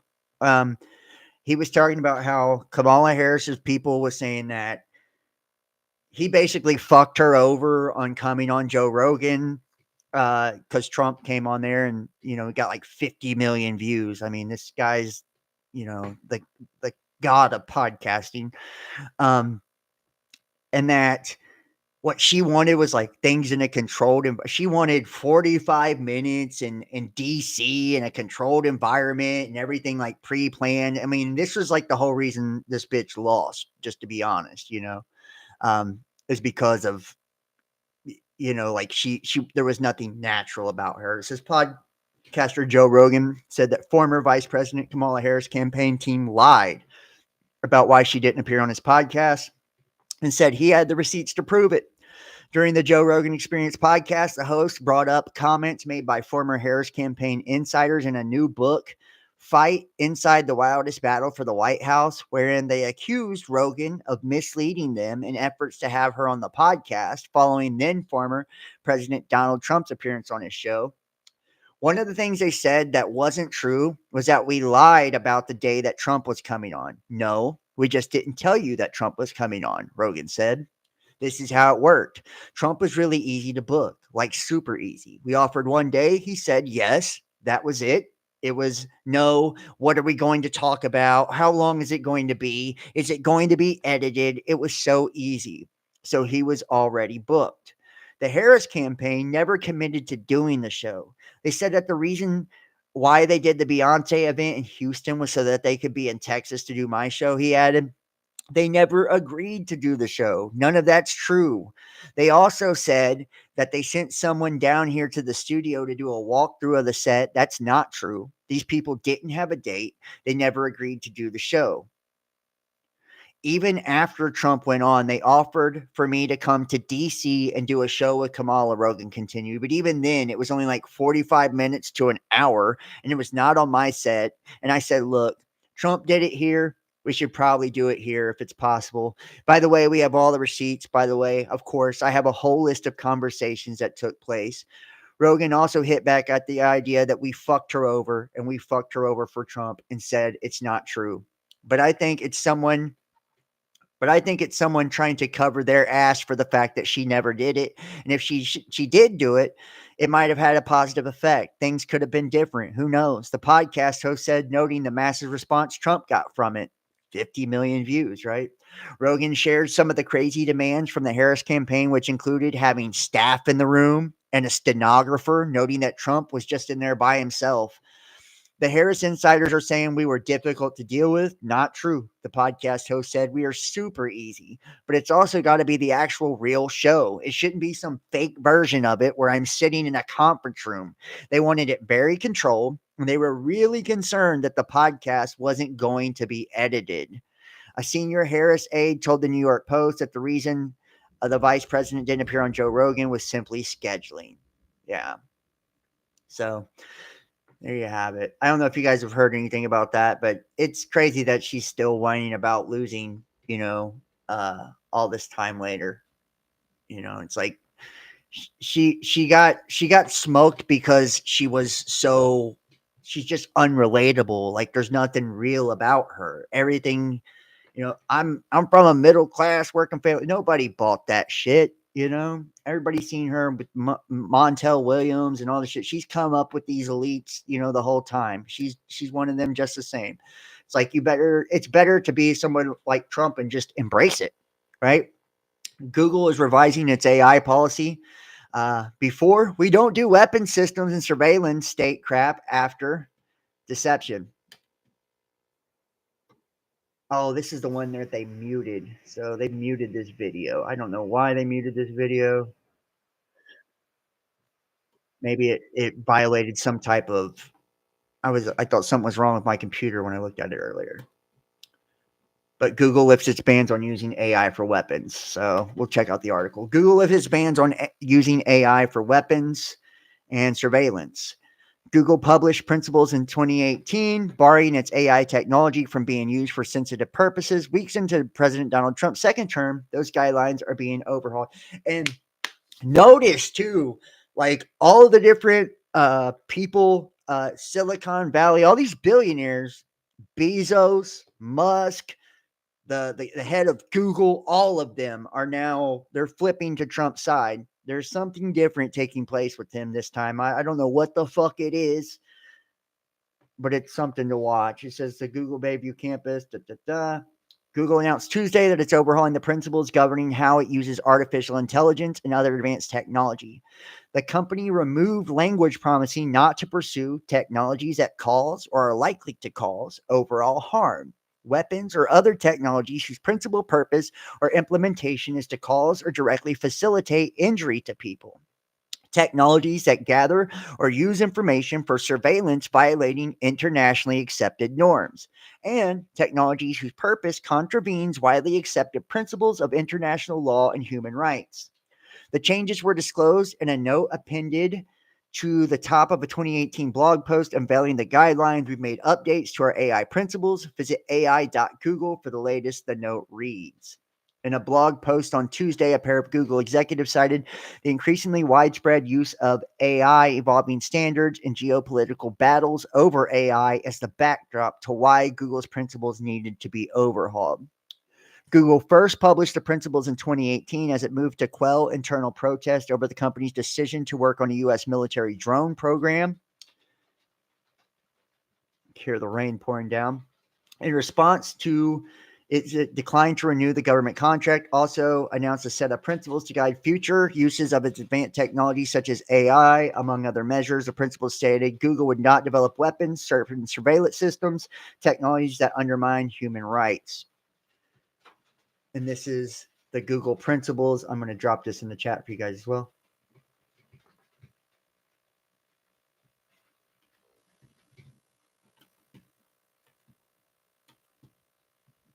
Boom. At its heart, AI is computer programming that learns and adapts. It can't solve every problem, but its potential to improve our lives is profound. At Google, we use AI to make products more useful, from email that's spam-free and easier to compose, to digital assistants you can speak to naturally, to photos that pop the fun stuff out for you to enjoy. Beyond our products, we're using AI to help people tackle urgent problems.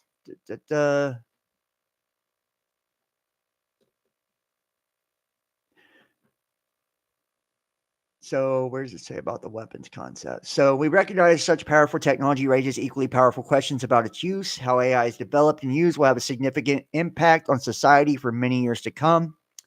As a leader in AI, we feel a deep responsibility to get this right. So today we're announcing 7 principles to guide our working forward.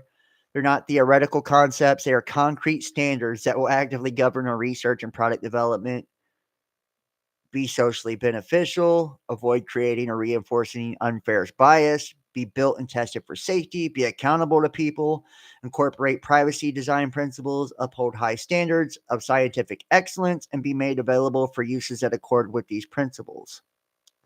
Right. AI applications will not pursue technologies that cause or are likely to cause overall harm. Where there is material risk of harm, we will proceed only where we believe that benefit substantially outweighs the risk and will incorporate appropriate safety constraints. Weapons or other technologies whose principles, propose, or implementation is to cause or directly facilitate injury to people. Technologies that gather or use information for surveillance violating internationally accepted norms. Technologies who propose contravenes widely accepted principles in international law and human rights.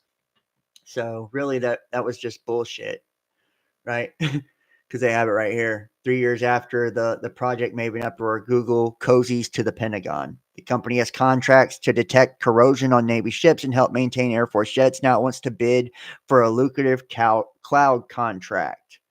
So in 2018, thousands of Google employees protested a Pentagon contract dubbed Project Maven. that use the company's AI technology to analyze drone surveillance footage. Google said it wouldn't renew the contract and announced guiding principles violating internationally accepted norms. Yeah, well, this is apparently I'm not purchasing this, so fuck that. But you can see right here they've clearly changed that. It's no longer true, right? So if you guys, I don't know if I already gave you the guiding principles or not. I might have.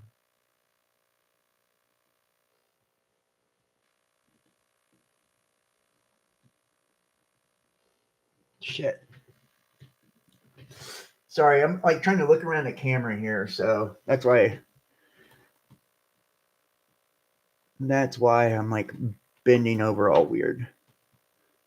Right. Yeah, I think I already dropped it. Yeah, I think I did. Yep, I did. Well, now you got it twice, so who gives a fuck? But there you go.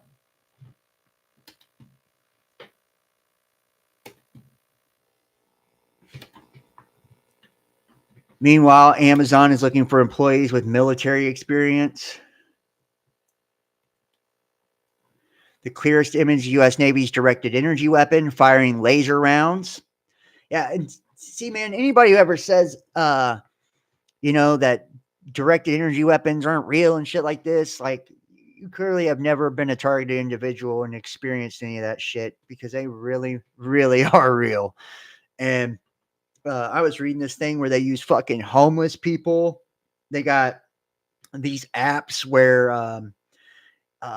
people that, get into these contracts can sign in, and they'll have people on a map. You'll be in a city and there'll be like people that are targets, right? And you'll sign in and you'll get paid to do certain things to fuck with the people. Whereas before it was, way different. Lockheed Martin's Helios high energy laser with integrated optical dazzler and surveillance weapon has been successfully deployed aboard a U.S. Navy warship. And you can see that. That's fucking crazy. Designed to counter unmanned aerial threats, the high-energy laser weapon operates at a cost of only a few dollars per shot. An extraordinary savings for the Navy, which has a habit of spending tens or even hundreds of thousands of dollars per missile interception. And yes, do weapons really exist? Watch U.S. Navy's laser weapon in action.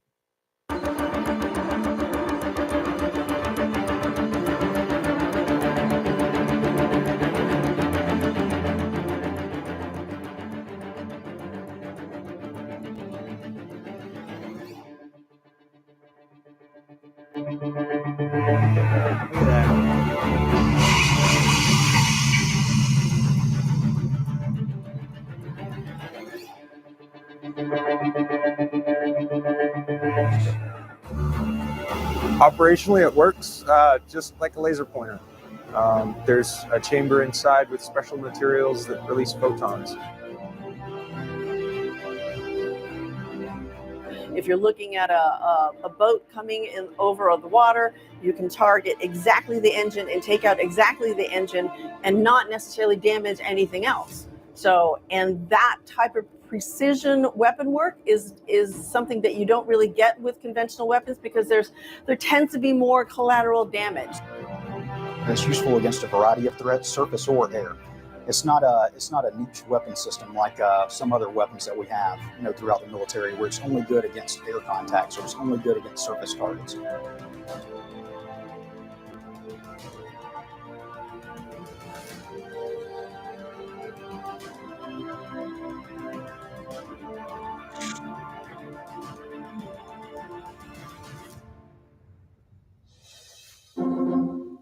Yeah. And that thing would definitely turn you into a fucking hamburger real fast. FBI turned over 5,000 plus employees who worked in J6 cases. A U.S. official tells CBS News that the FBI has turned over the names of more than 5,000 employees who worked on the January 6th investigation to the Justice Department.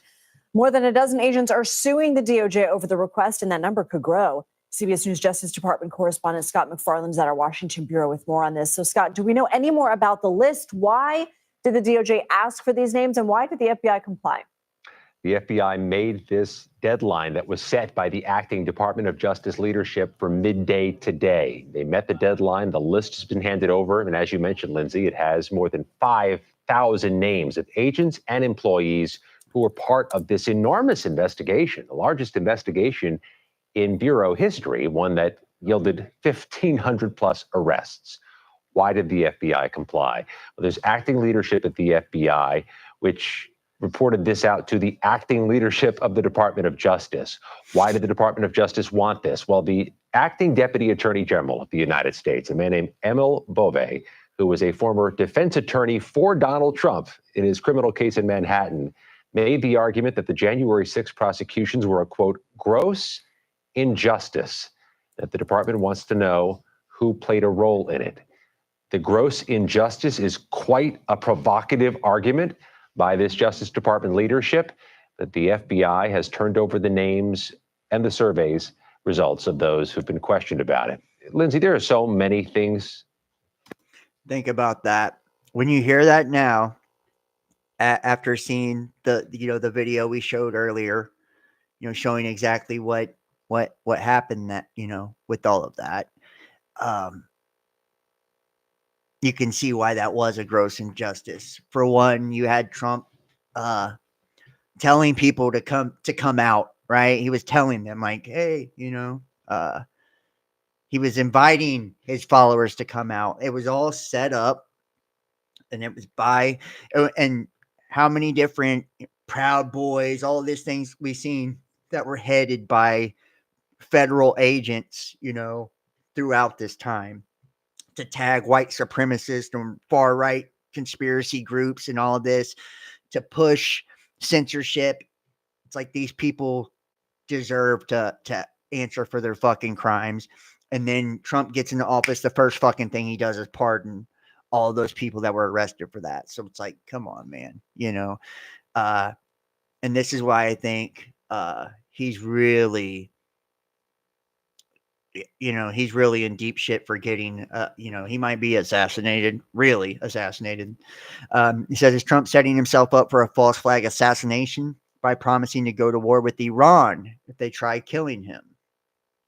Trump said he's given advisors, and this is weird to me. I'm just being honest. This is fucking weird to me. Why he would say Iran out of all people, like the Soleimani shit is like, why, like years later, you know what I mean? Trump says he's given advisors instructions so it's like, if they do kill him, will he really be fucking dead? And is this just an excuse to like start a World War III, and him not be at the helm for it? Trump says he's given advisors instructions for Iran to be obliterated if assassinates. And I have Elon Musk's nanny and all types of shit. I've got some weird shit tonight. We're going to be all over the place, but it should be interesting. Trump says he's given advisors instructions for Iran to be obliterated if it assassinates him. President Donald Trump said Tuesday that he's given advisors instructions. I have the instructions. Hold on. This is more of the right here. So this is the U.S. Navy evaluates laser weapons. That if they did, they would be obliterated, Trump said in exchange with reporters while signing an executive order calling for the U.S. government to impose maximum pressure on Tehran. I've left instructions. If they do it, they get obliterated. There won't be anything left. If Trump were assassinated, Vice President J.D. Vance would become president and would not necessarily be bound by any instructions left by his predecessor. Federal authorities have been tracking Iranian threats against Trump and other administration officials for years. On Monday, both the Telegraph and New York Times reported that Iran is racing towards a nuclear bomb. Trump met with Netanyahu Tuesday. And I had somebody tell me that they voted for Trump specifically because they liked J.D. Vance and they thought that Trump was going to be assassinated. So Trump says he's given advisors instructions for Iran to be obliterated if it assassinates him, which Vance is from Ohio, by the way.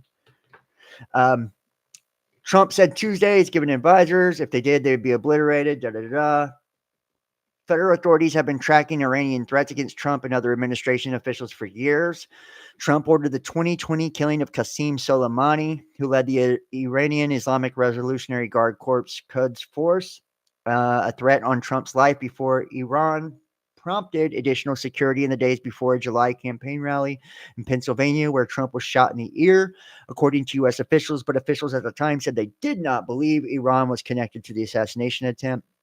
The Justice Department announced in November that an Iranian plot to kill Trump before the presidential election had been thwarted. Didn't know that. And you can see here, that's that today. These are in the archives. Justice Department brings criminal charges in Iranian murder for hire plan targeting Donald Trump. And I'm just going to drop some of these in the chat because I don't want to go through every single one of them. I don't believe none of this shit, just to be honest.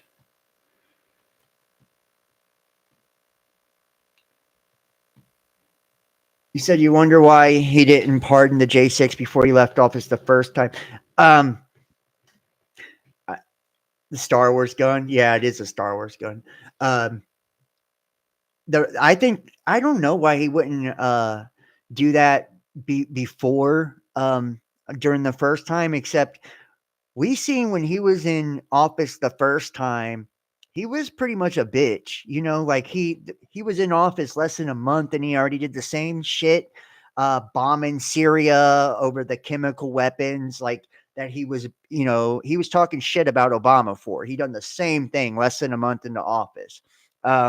We seen him placating to the global elite and whatever you want to call them, right? The powers that be the entire time that he was in office the first time. I thought Trump was a big ass pussy the first time that he was in office, just to keep it real. Operation Warp Speed. You don't think, and that could be true also, Bailey. That was that's probably the real reason right there.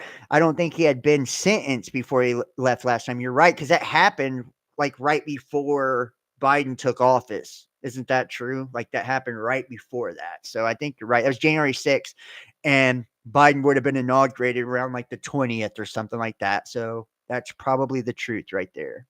So that makes the most sense, actually.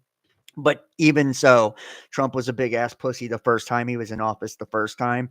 And I mean, he's come out, he ain't red tie, blue tie Trump no more. And I've heard other people point this out too. He's purple tie Trump. He's got the royal blue or the purple, which is the color of royalty in all of his interviews now. He's just a different beast, a different machine. He's coming out with executive orders on everything. It's crazy as fuck, actually. So,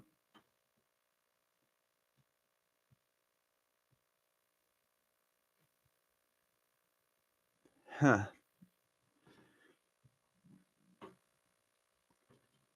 Seven-day time frame. They was trying to kill him before he won office or whatever. I feel like that's just another false flag, right? They were trying to blame on Iran. They do this all the time, just like they blame Saudi Arabia for 9/11. Speaking of 9/11, I got a cool video I want to share. Let's see where it's at here.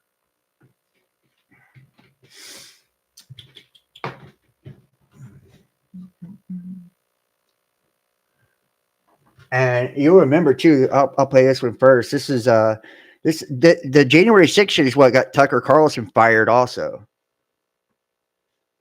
Fox News host Tucker Carlson ran a lengthy segment last night arguing the January 6th Capitol attack was not a violent insurrection.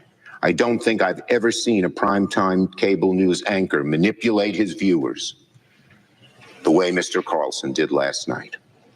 I don't think I've ever seen an anchor treat the American people and American democracy with such disdain. There's nothing that shameful that has ever appeared on American television in the history of the medium. And so, on the basis of that, the self-evident outrage of showing the public video that it paid for and has a right to see, Chuck Schumer called for the censorship of that video. Any information, and he did not dispute that it was accurate, I love you, that damages a storyline his party constructed and used must be squelched. And Schumer was explicit on that point. Because that video contradicted lies told by the Democratic Party, Liz Cheney and Adam Kinzinger, Chuck Schumer demanded that our bosses pull this show off the air.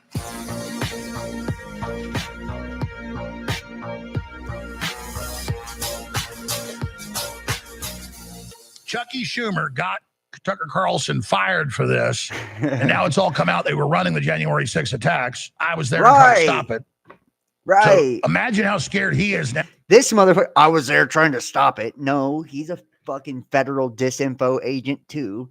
That's why he was all, balls deep in Trump the first time. That's why he always does this weird shit with his hand. That's actually like some fucking, what is it? Some special ops fucking hand insignia that they do. This motherfucker he's a dupe too, like anybody who knows anything knows that the probability that he's the real Alex Jones is about slim to none.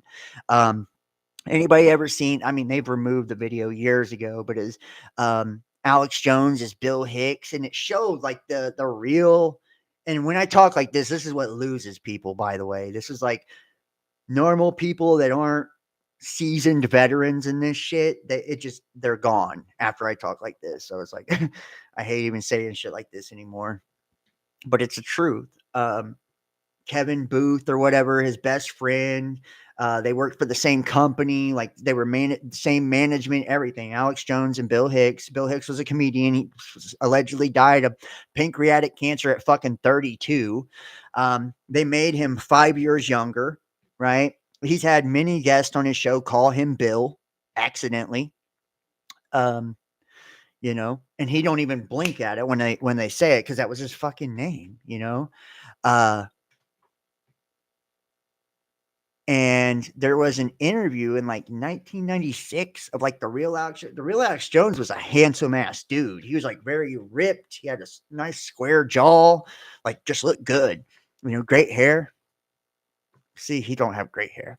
And then 6 months later, this chubby short motherfucker comes out and saying he's Alex Jones and he's famous, and then he does the Bohemian Grove shit, right? Where he sneaks into the world's most sacred secret society spot on earth, where presidents go and get butt naked and run through the woods and do ritual sacrifices. And this motherfucker sneaks in there. Bullshit, bullshit.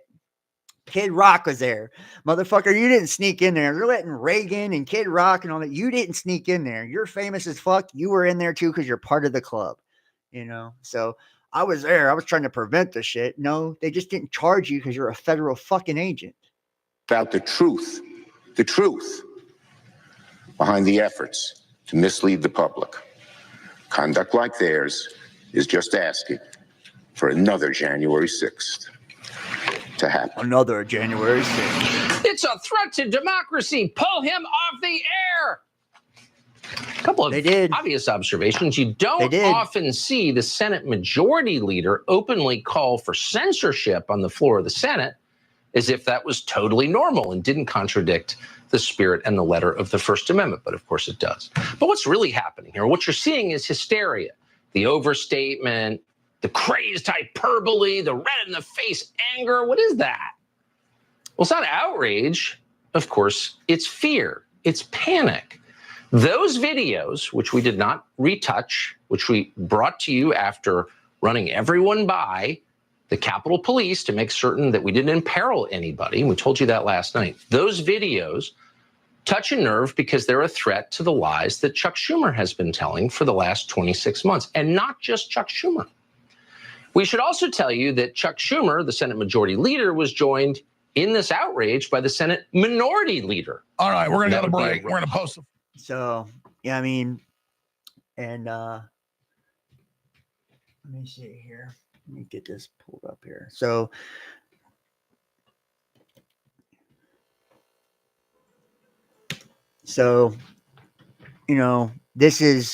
he got fired for that, right? The January 6th. All those people went to jail January 6th. You guys seen at the very beginning of tonight's show. If that's not, I showed you the handbook that outlines all the actors and everything. And like, if that's not that, then I don't know what is, man. You know what I'm saying? So, and same thing with 9/11. This is just an interesting video showing how they're setting us up for another event just like this, but it's going to be the different variety. Remember the Illuminati massacre in Las Vegas where they killed a bunch of conservatives during a country music festival? We'll be getting into that. This video here is the recent demolition of the historic Frontier Hotel and Casino in Las Vegas. What does it remind you of? Well, Building 7, 9/11, of course. We even have the squibs. Check this out. The little squibs. And then here comes the big squibs. Boom, bitches. Ooh, look at that. And people have been talking about that ever since 9/11. Check out this video. You can see the squibs in action in front of the main demolition wave. You see the little ones. You see the big ones, right? You've seen the evidence. You know 9/11 was an inside job, a controlled demolition. But not only did they implode those buildings, they basically imploded the country, and they're still doing it today with the open borders and the hyperinflation. The war continues. At first, the war went abroad to kill millions of people, and then it came home, and they started killing millions of people with the pandemic. And all the way to the lobby, and all of a sudden it was this big explosion. I don't know if everything went just like what you just seen. That's what we went through before we came out of the building. Well, me and Mr. Hesh, the Corporation Counsel, were on the 23rd floor. I told him we got to get out of here. We started walking down the stairs. We made it to the 8th floor.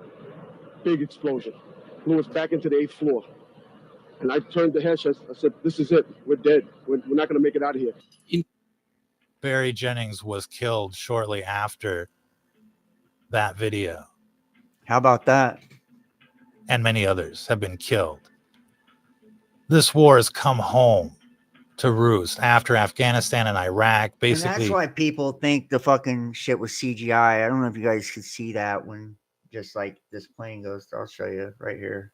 Watch, it's very weird as it goes to these buildings. This war has come home right there to roost look, after look, Afghanistan. You see that? And It like Iraq. goes like Basically, a holograph. The or people something. that are It's responsible weird. for 9/11 have unleashed themselves, let loose on the American public, killing them not only with the pandemic, but with the death facts. And then the controlled and demolition people that stand after in their way, like Building Barry Jennings, 7 are being killed wasn't even as touched. well. And of course, we've seen all of these other false flags, Gladio B events, where they're basically killing people and they're like, we need your guns. Why? Because if you knew what they were planning next, you would shoot them with your guns. That's why they want your guns. They've basically thrown the Constitution out the window. No free speech, no privacy, no guns, no nothing. America's pretty much gone. They killed FBI it. playing And parts it started on on 9/11. But it's and not. Now look at what they're doing with the FBI over January 6th.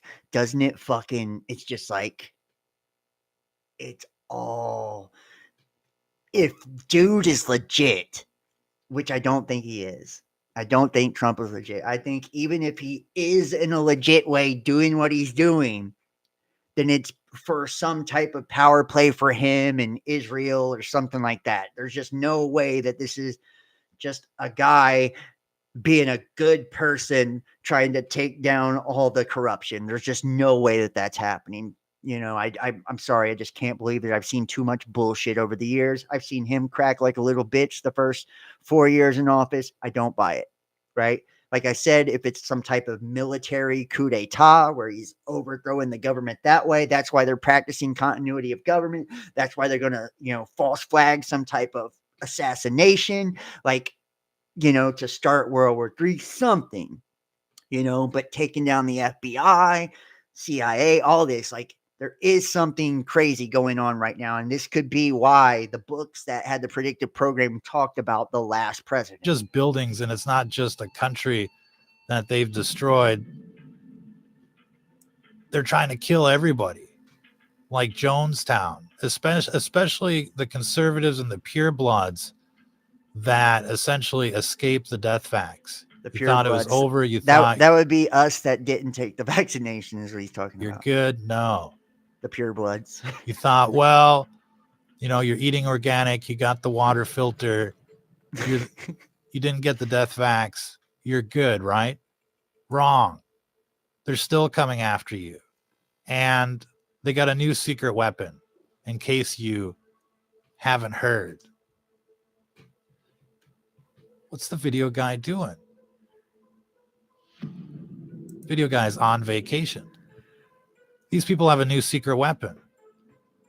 It's these cell towers, these death towers, the 5G that surrounds us now everywhere we go, at home, when we go shopping, at the schools and the like. It's part of their transhuman agenda. They want to assimilate you like the Borg. According to the WEF, you will get the brain chip and eat bugs and own nothing. You might be thinking to yourself, well, it's a good thing I can go on Twitter to express myself and, sing to the choir, if you will. Well, guess what? Elon's like, you're going to get your brain chip too. This is why we need to be friends. And so basically, Elon wants to assimilate you. The WEF wants to assimilate you. It's part of their transgenic, transhuman agenda. It's on National Geographic, Time Magazine. You're probably not aware, but they've weaponized the cell towers. And the entire smart grid infrastructure has been weaponized as well. And this stuff follows you around and targets you. Like another 9/11, basically all over again, an endless 9/11. Individually, this is where we're at now because we've let these people escape. While we were busy doom scrolling from crisis to crisis, trying to wake up the world, these people were basically rolling out energy weapons and death towers everywhere as part of their secret plan to mop up. Basically, they know that if they start lining people up and shooting them, which is what they want to do, you can just see that with the Trump trial and everything. They just want to line us up and shoot us. If they do that, they know we're going to shoot back. So this is their preemptive answer. It's kind of a Cold War, shadow war kind of thing. But pay attention to this. If you've been experiencing the 5G symptoms, chronic fatigue, recurring headaches, heart palpitations, pain not associated with an injury, you're being targeted right now. If you felt off since the rollout of 5G and the pandemic, you're being targeted. If you've been experiencing some kind of major health issue since the pandemic. We're not going to go there. That's YouTube will smoke my ass for that. So, but you get the point, right? You get the point. Like they've been, this really is a big deal. And I don't know if you guys, I had a few people point this out to me. Her name is Shalom Girl on YouTube. She was Elon Musk's nanny. Okay. Now she talks about Elon Musk and how he would bring in, she's got a couple of interesting stories. We're going to watch two of her videos because Elon Musk was mentioning all this. We know that Elon Musk has been a critical part of Trump's success this time around. So. Hi.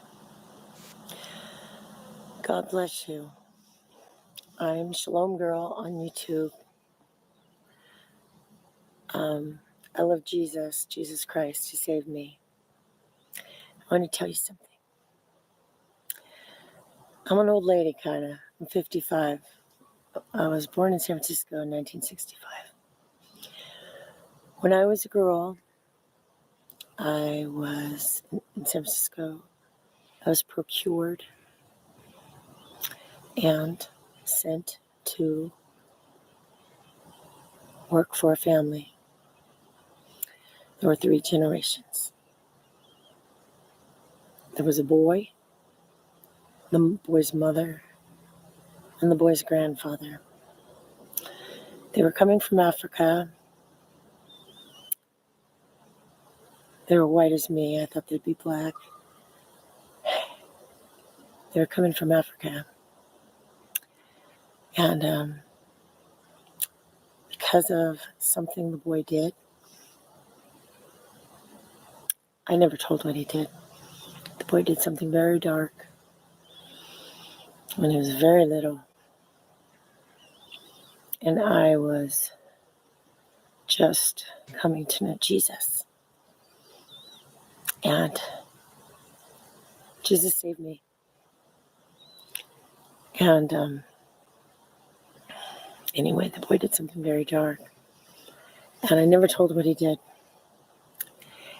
And then one day I asked someone in the circle, Imelda, Joaquin's mother. I asked Imelda, I said, is he the Antichrist? I was 13 years old. She didn't even blink. She said, no, but he will present the mark. And when you see him do that, the Antichrist will take the stage. So now here we are, 40 years later. Boom, that boy is the star of the world. He's the king of the world, but Jesus Christ is the king of my heart.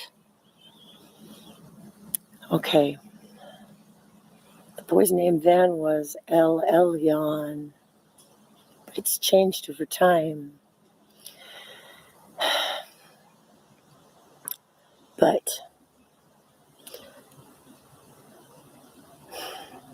El 40 Elyon, years later, which means like something God or some I shit see in that boy Hebrew. everywhere, and the world adores him, but he's the king of Babylon. And I'm going to call you out. Choose you this day whom you will serve. Be it God, serve him. Be it the king of Babylon, serve him.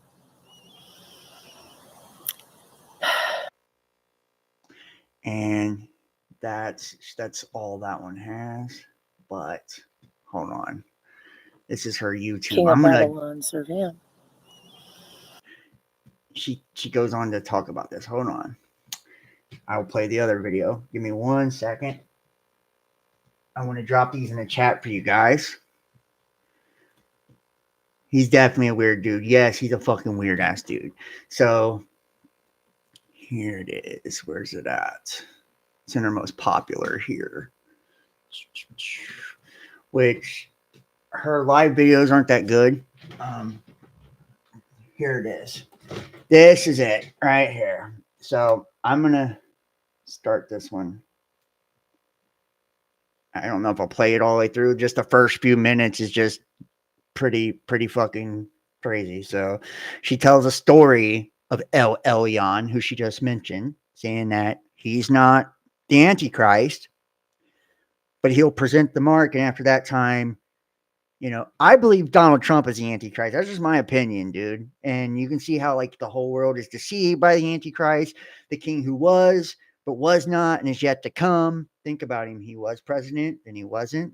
Yet to come. Like you can just King Cyrus and all the correlations that Nebuchadnezzar, how he was chopped down, then he comes back, like just all of it. Like I think it's Trump. So you can eat a dick if you don't like that. But that's my opinion. You know, so far, if I see another guy that looks better than that, then I'll point him out. But until that, it's Trump. The 70 years of Israel, the beast of Daniel, right? Like, you know, the golden age of Saturn, and then you know we showed the Nostradamus prophecies.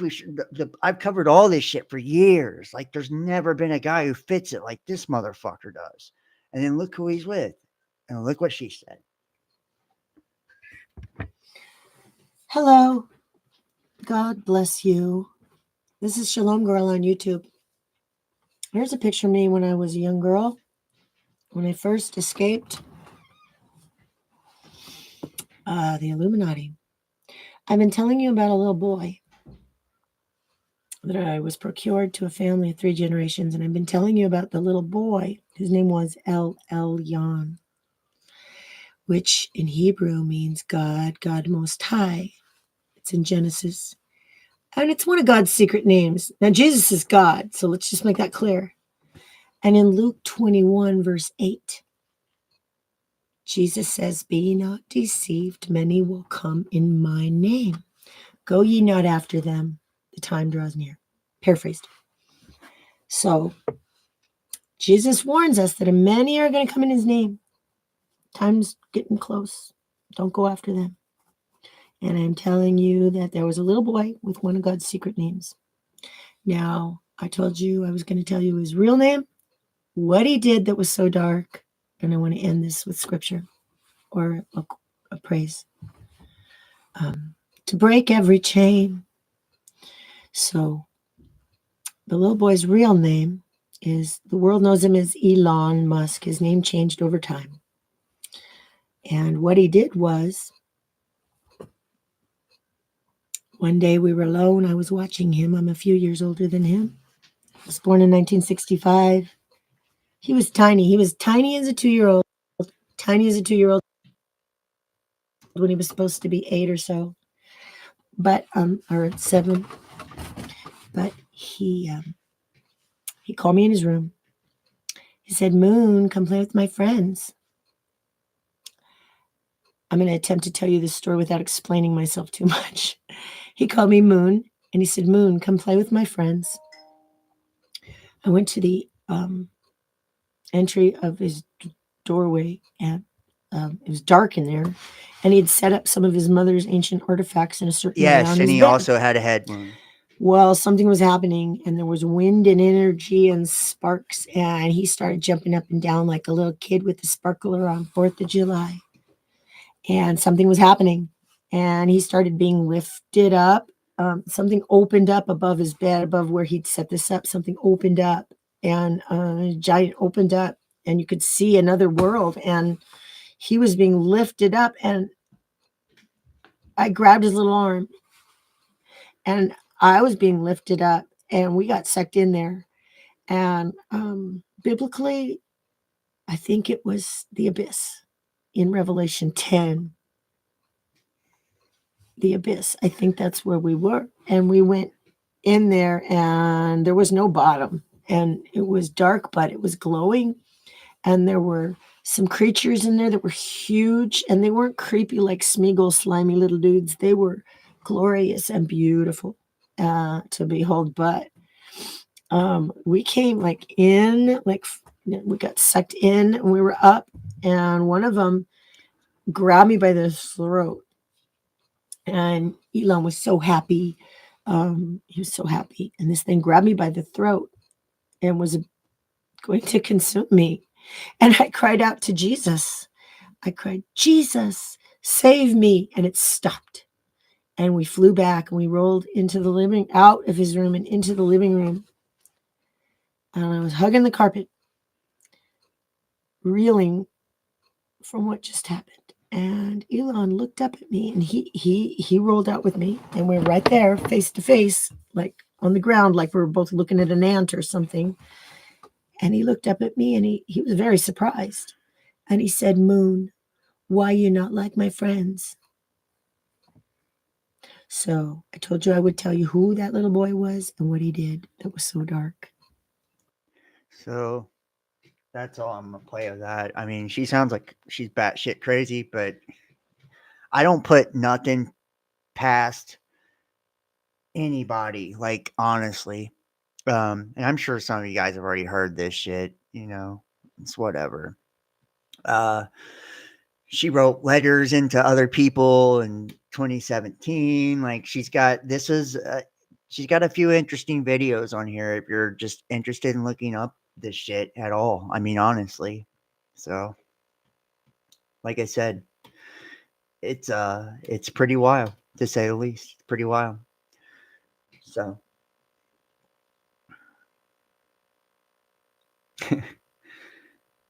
and this is the truth, ain't it? Hello, fellow humans. I'm Celebrity298J33. I'm here to announce that I am fully boosted and protected from insert media narrative, as I highly recommend you all act as I do, as it is cool.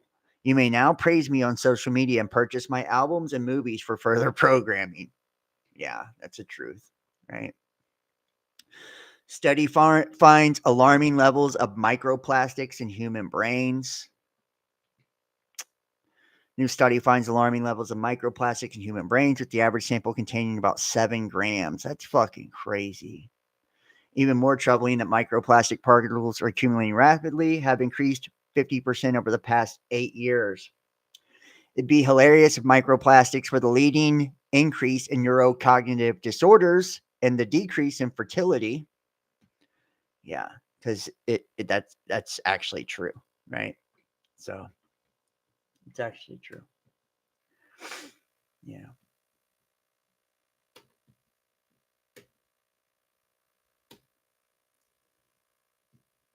And, like I said, they're saying Iran is developing nuclear bombs.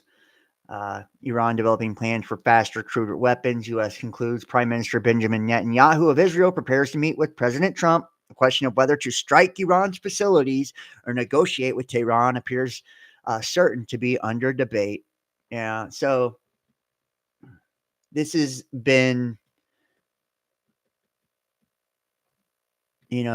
on the agenda for a long time. I can't fucking stand Netanyahu. I think he's a piece of dog shit too. And I'll show you here where Trump is talking about right here. Trump says the United States will take over the Gaza Strip. Trump says during Netanyahu press conference, I think the potential of the Gaza Strip is unbelievable. And I think representatives from all over the world will be there, Trump said. President Donald Trump announced during a press conference with Israeli Prime Minister Benjamin Netanyahu on Tuesday that the United States will take over the Gaza Strip. Quote, the U.S. will take over the Gaza Strip and we will do a job with it too. We'll own it, Trump said. Trump said the United States will be responsible for dismantling unexploded bombs and other weapons, demolishing and leveling destroyed buildings, and creating an economic development zone that will supply unlimited numbers of jobs and housing for the people of the area. Yeah. Trump said he sees the United States having long-term ownership and is open to sending troops if necessary.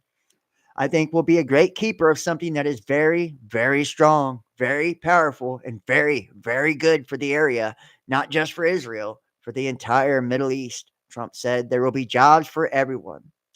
Everyone I have spoken to loves the idea of the United States owning that piece of land. Developing and creating thousands of jobs was something that will be magnificent, he added. He said he envisions the world's people living in Gaza, including some Palestinians, after it's rebuilt. I think the potential in the Gaza Strip is unbelievable, and I think representatives from all over the world will be there. Yeah, it's the Riviera of the Middle East. Netanyahu said Trump's idea is worth paying attention to. I think it's something that could change history, and I think it's worth pursuing this avenue. During his Oval Office meeting with Netanyahu earlier in the day, Trump said that he plans the entire population of Gaza relocated. All of them. We're talking about probably 1.7 million people, Trump said when asked how many Gazans he would like to resettle. I think they'll be resettled in areas where they can live a beautiful life and not be worried about dying every day. Why are they worried about dying? See, this is just the craziest fucking shit in the world. Like, and this is, Trump says he wants to relocate all Gazans in meeting with Netanyahu. They'll be resettled in areas where they can live a beautiful life and not be worried. And you can see him making the hand gesture here.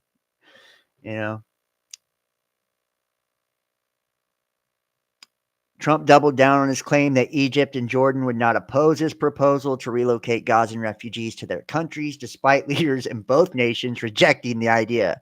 They won't tell me no. I want to remove all the residents of Gaza, he responded. It will happen. He called Gaza a demolition site. I mean, there is hardly a building standing, and the ones that are going to collapse, Trump said, you can't live in Gaza right now. And I think we need another location. And I think it should be a location that is going to make people happy. You look over the decades, and it's all death in Gaza. This has all been happening for years. It's all death. He added that he believes people are only in Gaza because there is no alternative. I think Gaza has been very unlucky for them, Trump said. If they had an alternative, they'd much rather not go back to Gaza and live in a beautiful alternative that is safe. Trump also said he does not support Israel building settlements in Gaza again because he thinks Gaza isn't a place for anyone to live. Yeah. Trump said the Gazans could also be resettled in several areas that would be built by other wealthy nations who says are willing to help. Gaza, and this is basically buying them off, right? Gaza is a guarantee that they're going to end up dying. The same thing that is going to happen again. It's happened over and over and over again. And it's going to happen again. Trump said the Saudis are not demanding a Palestinian state in exchange for normalized relations with Israel. Everyone is demanding one thing. And you know what that is? Peace. Trump said, remember, they say when they promise peace and security, sudden destruction in the Bible, right? Netanyahu's visit comes as Trump helped to negotiate the release of hostages held by Hamas terrorists in Gaza. So far, 13 of the 33 33 hostages slated to be released and it's 13, which we know 13 is a big number in the occult, and so is 33, right? Should be released under the phase of the deal have been freed, including American citizen Keith Siegel. 7 more Americans are still held hostage. An additional 5 Thai hostages were released under a separate agreement.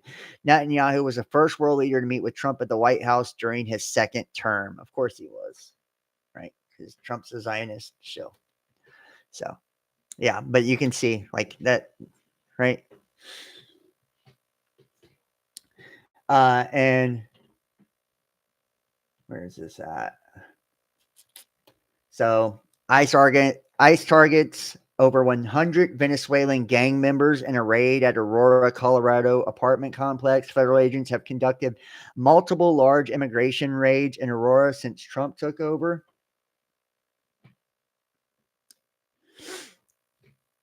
ICE agents targeted more than 100 members of the violent Venezuelan gang Tren de Aragua in Aurora, Colorado on Wednesday. The federal agents, which included officials from the U.S. Drug Enforcement Administration, Bureau of Alcohol, Tobacco, Firearms, and Explosives, Customs and Border Protection, and the FBI, went door to door to speak to residents at an apartment complex in Aurora.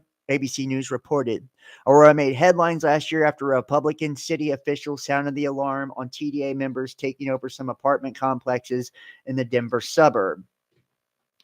ICE did not specify how many arrests were made at the complex, adding that the investigation is ongoing. 100+ members of the violent Venezuelan gang, Tren de Aragua, were targeted for arrest and detention in Aurora, Colorado today by ICE and its partners. Fernando Martinez, 54-year-old man who was not arrested in the raid, told USA Today that he was sleeping in one of his friend's apartments at the Cedar Run Apartments when ICE agents busted down the door. They come in with their guns drawn, he said. They flashbanged me like 3 times. Acting Director Caleb Vitello said on Wednesday that the raid was necessary because local authorities are refusing to work with federal immigration agents. Unfortunately, we have to come to the communities because we don't get the cooperation that we need from the jails, Vitello said. And it would be so much easier and so much safer for our officers and agents if we could take these people into custody from a safe environment. But if we have to come out in the community to do this, that's what we're going to do. Time and time again, criminal aliens prey on their own communities with sanctuary policies, knowing they're free to commit crimes without repercussion. At Aurora City Councilwoman Danielle Zurinsky brought attention to the gang's activity in Aurora last August. Fox News obtained video showing armed men walking through Aurora apartment building and entering an apartment after knocking on the door with guns drawn. Purported invasion is largely a feature of Danielle Zurinsky's imagination. President Donald Trump quickly ramped up arrests and deportations of the violent illegal immigrants after being sworn into office. Last month, DEA agents busted nearly 50 members of Associates of TDA at a makeshift nightclub in Aurora, where authorities seized drugs, weapons, and cash. Yeah, so and this is leaked memo exposes cartel plans for drone strikes and attacks on U.S. agents. Agents are to remain cognizant of their surroundings at all times. An internet memo revealed that Mexican cartel leaders authorized kamikaze drone attacks against U.S. Border Patrol personnel, escalating tensions amid the increased federal efforts to secure the southern border. According to a report by the New York Post, the newly revealed memo, let's see if we can get this, warns that the cartel leaders are equipping drones with explosives to target U.S. Border Patrol and Department of Defense personnel. The document urges, and of course not, yeah. The document the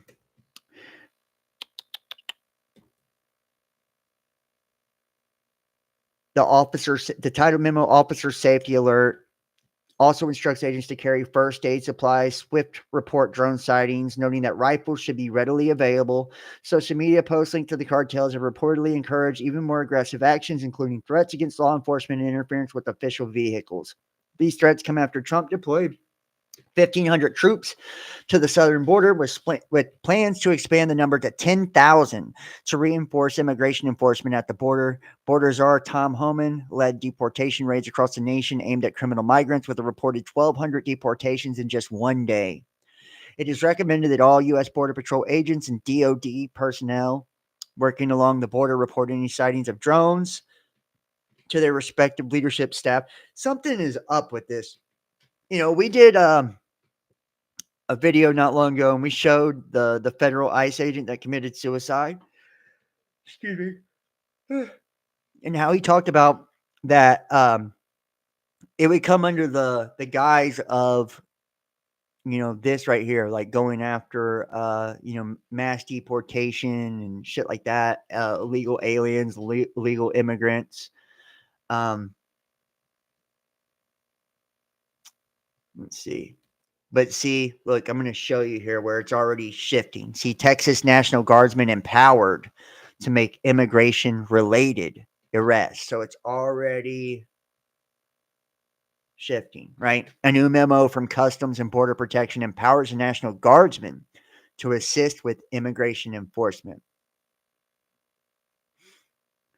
Texas National Guard has been empowered by Customs and Border Protection to make immigration-related arrests. The Memorandum of Understanding was written by CBP Acting Commissioner Pete R. Flores. It allows Texas National Guardsmen to conduct patrols and exercise the duties of immigration enforcement agents as long as a Border Patrol agent or other federal immigration officer accompanies them.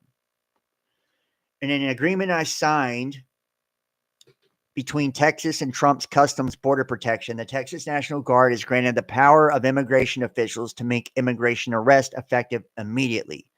This boosts manpower for border security. The purpose of this MOU is to grant Texas National Guard personnel in a state active duty status authority under Title VIII to exercise the duties and functions of an immigration officer. A copy of the memo obtained by the Daily Wire reads, the authority shall be exercised only under the supervision and direction of CBP officials. The memo, which had not yet been disseminated to all Texas border sectors, as of Sunday, comes after President Donald Trump's Department of Homeland Security gave other federal law enforcement agents the power to conduct immigration enforcement activities. See, this is getting creepy. The move allowed federal agents to partake in investigating, determining the location of, and apprehending illegal aliens in the United States. So then you have the Colorado shit and all of this, right? And they're using all these federal agents: Drug Enforcement Agency, Bureau of Alcohol, Tobacco, and Firearms and Explosives, U.S. Marshal Service. And we know the DOD is involved as well. To me, like, like the siren is going off in my head. Like, what the fuck is really going on here? And that letter, it just keeps coming back to mind, like the whole Rex 84, Executive Order 13603. Like, all of these things keep coming back to mind. Like, what is really taking place? What are they really preparing for right now? Why do we need 10,000 National Guard troops at the border? Why is everything being declared an emergency to circumvent, due process and, the legislative, executive branch, all of this, right? Like,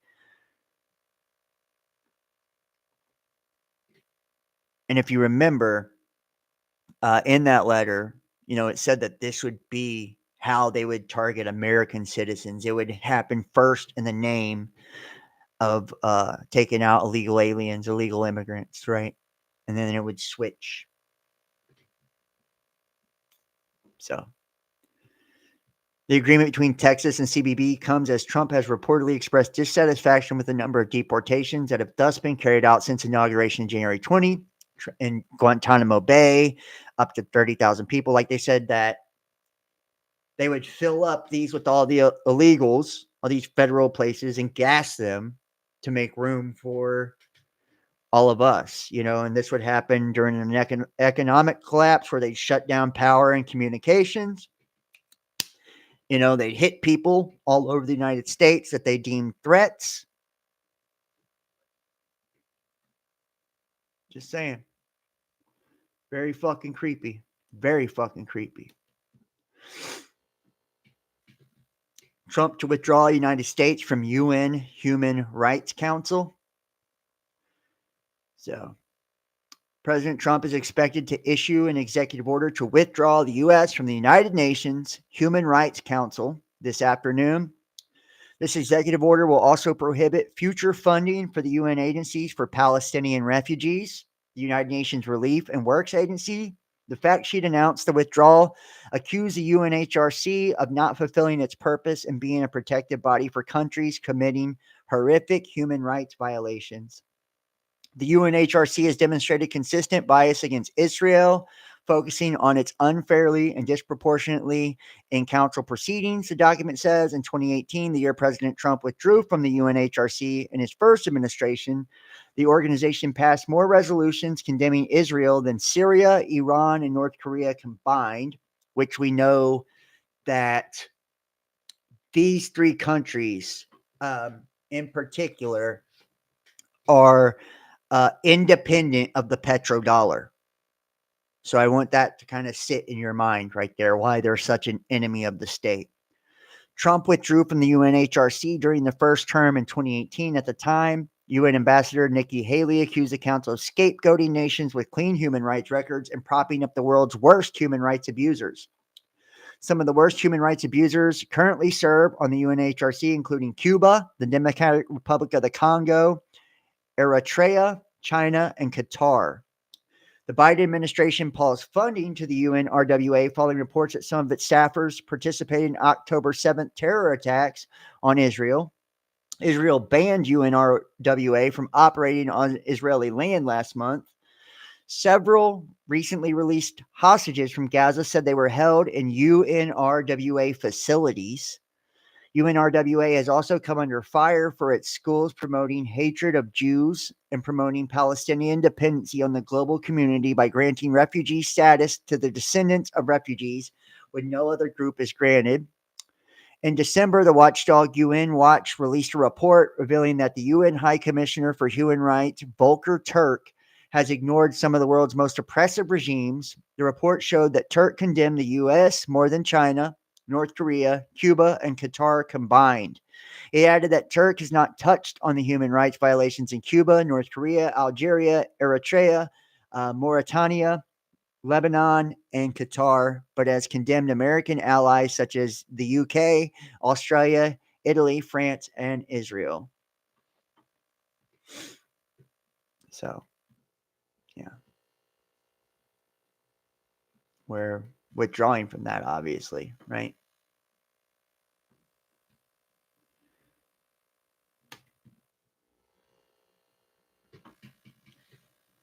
And this is going to be a continued thing here. Well, we're going to jump back over here real fast. Mexican authorities arrest cartel boss Enrique after Trump tariffs forced Mexico to secure border. So you're seeing a lot of this shit, right? Of all the cartels being taken down, you know, the dollars of other countries plummeting as the United States goes up from the tariffs. The cartel boss, who also goes by Enrique Amando R., reportedly has 2 arrest warrants for attempted homicide and other charges. He's linked to other incidents of extortion, homicide, and attacks on Mexican federal forces. Gonzalez Salcido is also accused of killing 2 soldiers in an attack he organized against the Mexican military. Mexico's Navy and National Guard, the Attorney General's Office, and Department of Security and Citizen Protection reportedly assisted in the operation. Following his arrest, violence broke out in the streets of Nuevo Laredo with multiple gunfights and highways being blocked off. Damn.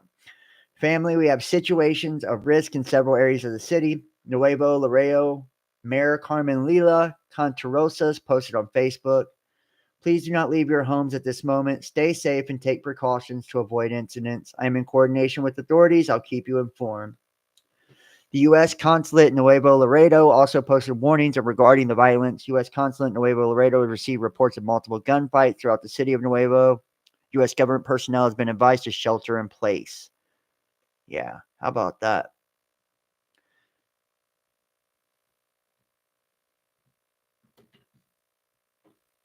So you can see, like, a lot of this shit has already, it's been going down, so. And I wonder, you know, honestly, if the real, you know, I wonder if this is really all to, you know, what this really does, you know, to getting rid of the cartels. Is it to have anybody that's not that has some sort of semblance of organization and weapons and shit like that, the ability to kind of like rise up during some type of, situation? Is that why they're so pressed about getting all of them out of the way first? I don't know. Because a lot of these cartels and shit were propped up by the CIA and our governments. We know that. So, French gynecologist suspended for refusing to treat trans-identifying man. The patiently reported screamed, "You're transphobic," and insulted the doctor's secretary before leaving. Gynecologist in southern France has been suspended for a month after saying he couldn't treat a trans-identifying male. Gynecologists treat conditions specific to women and girls, particularly those affecting female reproductive systems, something biological men don't have. The patients in France still had intact male genitalia, which requires a doctor with a different medical specialty. It would have been malpractice for Dr. Victor Arkarian to examine a trans-identifying patient who has not been named in news reports. The incident occurred in August 2023 when a trans-identifying male entered Acharian's practice requesting gynecological services. I was only trying to be honest when I said it wasn't my specialty and I wasn't competent. I offered to refer her to services that could take better care of her. Damn.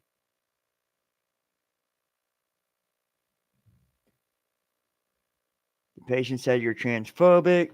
I was in shock. It was the first time I'd ever suffered this sort of transphobia. After the incident, the patient's partner reportedly left a negative Google review about the doctor's refusal to treat a biological male. Acharian responded in the review by addressing the gentleman and writing that he only treated real women. The Times reported, "I have no skills to take care of men, even if they have shaved their beards and they come in and tell my secretary that they have become women. My gynecological examination table is not suitable for examining men." I mean, maybe he shouldn't have put that, but he was just trying to clear his name, I guess. He later apologized for his word choices, saying, "I reacted spontaneously out of anger. I felt I was being attacked unfairly. My words were very clumsy and they may have caused offense. I'm well aware of that and I've expressed my regret on several occasions. For this, Acharian was suspended from practicing medicine for 1 month and will be on probation with French Medical Council for additional 5 months. The patient's attorney said after hearing, "We have the satisfaction of having confirmation that what happened today was totally abnormal." Times noted the pro-transgender activist groups claim the transgender patients face difficulties in finding health care, though it should be noted that gynecological exams for biological males are not health care. Yeah, it is fucking crazy.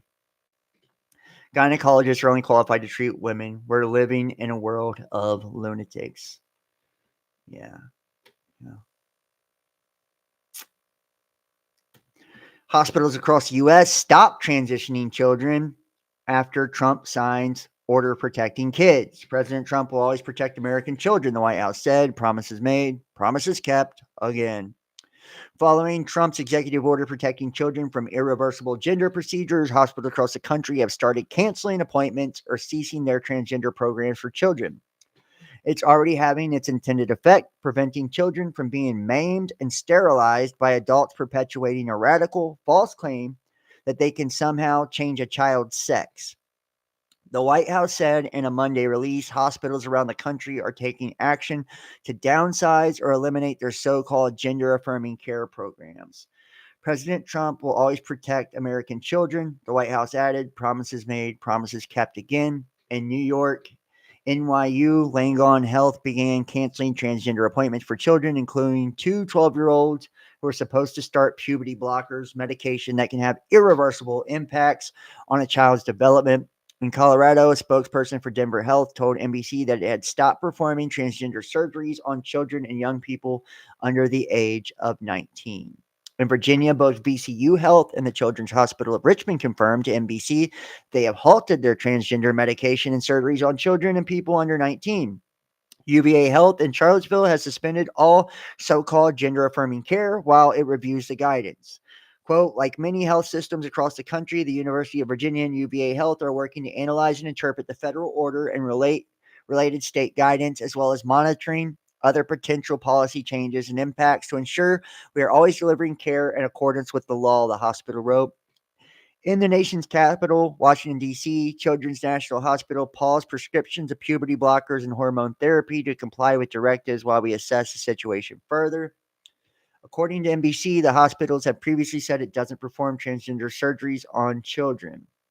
In Illinois, Lurie Children's Hospital Chicago said it is reviewing Trump's order and assessing any potential impact to the clinical services we offer to our patient families. The hospital statement said, our team will continue to advocate for access to medically necessary care, grounded in science and compassion for the patient families we are so privileged to serve. Pennsylvania Children's Hospital of Philly also said, closely reviewing recent government actions, including the executive order on January 28th, to understand how they might impact care for children who rely on it. Trump signed the executive order during his second week in office, protecting children from irreversible gender transition procedures, calling them a stain on our nation's history. Which today, keeping men out of women's sports, we have another executive order. These presidential actions keep coming. By the authority vested in me as president of the Constitution and laws of the United States of America, and to protect opportunities for women and girls to compete in a safe and fair sports, it is hereby ordered. Section 1, policy and purpose. In recent years, many educational institutions and athletic associations have allowed men to compete in women's sports. This is demeaning, unfair, and dangerous to women and girls, and denies women and girls the equal opportunity to participate and excel in competitive sports. Moreover, under Title IX of the Education Amendment Acts of 1972, educational institutions receiving federal funds cannot deny women an equal opportunity to participate in sports. As some federal courts have recognized, ignoring fundamental biological truths between the two sexes deprives women and girls of meaningful access to educational facilities. Therefore, it is the policy of the United States to rescind all funds from educational programs that deprive women and girls of fair athletic opportunities, which results in the endangerment, humiliation, and silencing of women and girls and deprives them of privacy. It should also be the policy of the United States to oppose male competitive participation in women's sports more broadly as a matter of safety, fairness, dignity, and truth. The definitions of Executive Order 14168 on January 20th, 2025, defending women for gender ideology extremism and restoring biological truth to the federal government shall apply to this order. Preserving women's sports and education. In coordination with the Attorney General, continue to apply the vacatur of the rule entitled Non-Discrimination on the Basis of Sex in Education Programs and Activities Receiving Federal Financial Assistance. Take all appropriate action to affirmatively protect all female athletic opportunities in all female locker rooms and thereby provide the equal opportunity granted by Title IX of the Education Amendments. So it just goes on to break all this down. But many sports-specific governing bodies have no official position or requirements regarding trans-identifying athletes. Others allow men to compete in women's categories if these men reduce the testosterone in their bodies below certain levels or provide documentation of sincerely held gender identity. These policies are unfair to female athletes and do not protect female safety. To address these concerns, it is hereby ordered, and it's all of this. So, isn't that weird how if you can get your testosterone down low enough that you can be considered a female, or if you can have documentation of sincerely held gender identity. It's like the male boxer that beat the shit out of that girl, like beat her fucking ass off. It's like it's not even fair. Having biologically men are just way stronger than women. In most cases, I'm sure like Ronda Rousey or somebody like that would beat the shit out of me, but that's, neither here nor there. I'm not competing in world-class sports, so it doesn't really matter, right?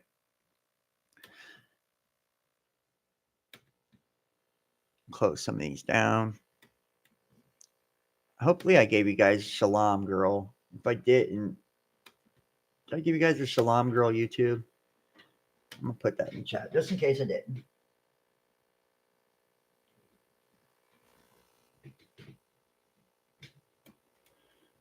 Yeah, I know. I saw that too. Well, there's a Shalom girl YouTube. I mean, I don't know how legit she is. I've heard about her a few times, man.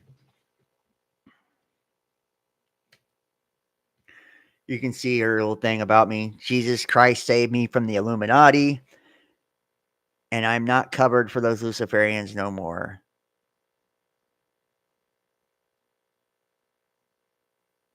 So, So Jesus saved her, I guess. So good for her. Happy about that. Happy about that. Let me get caught up here.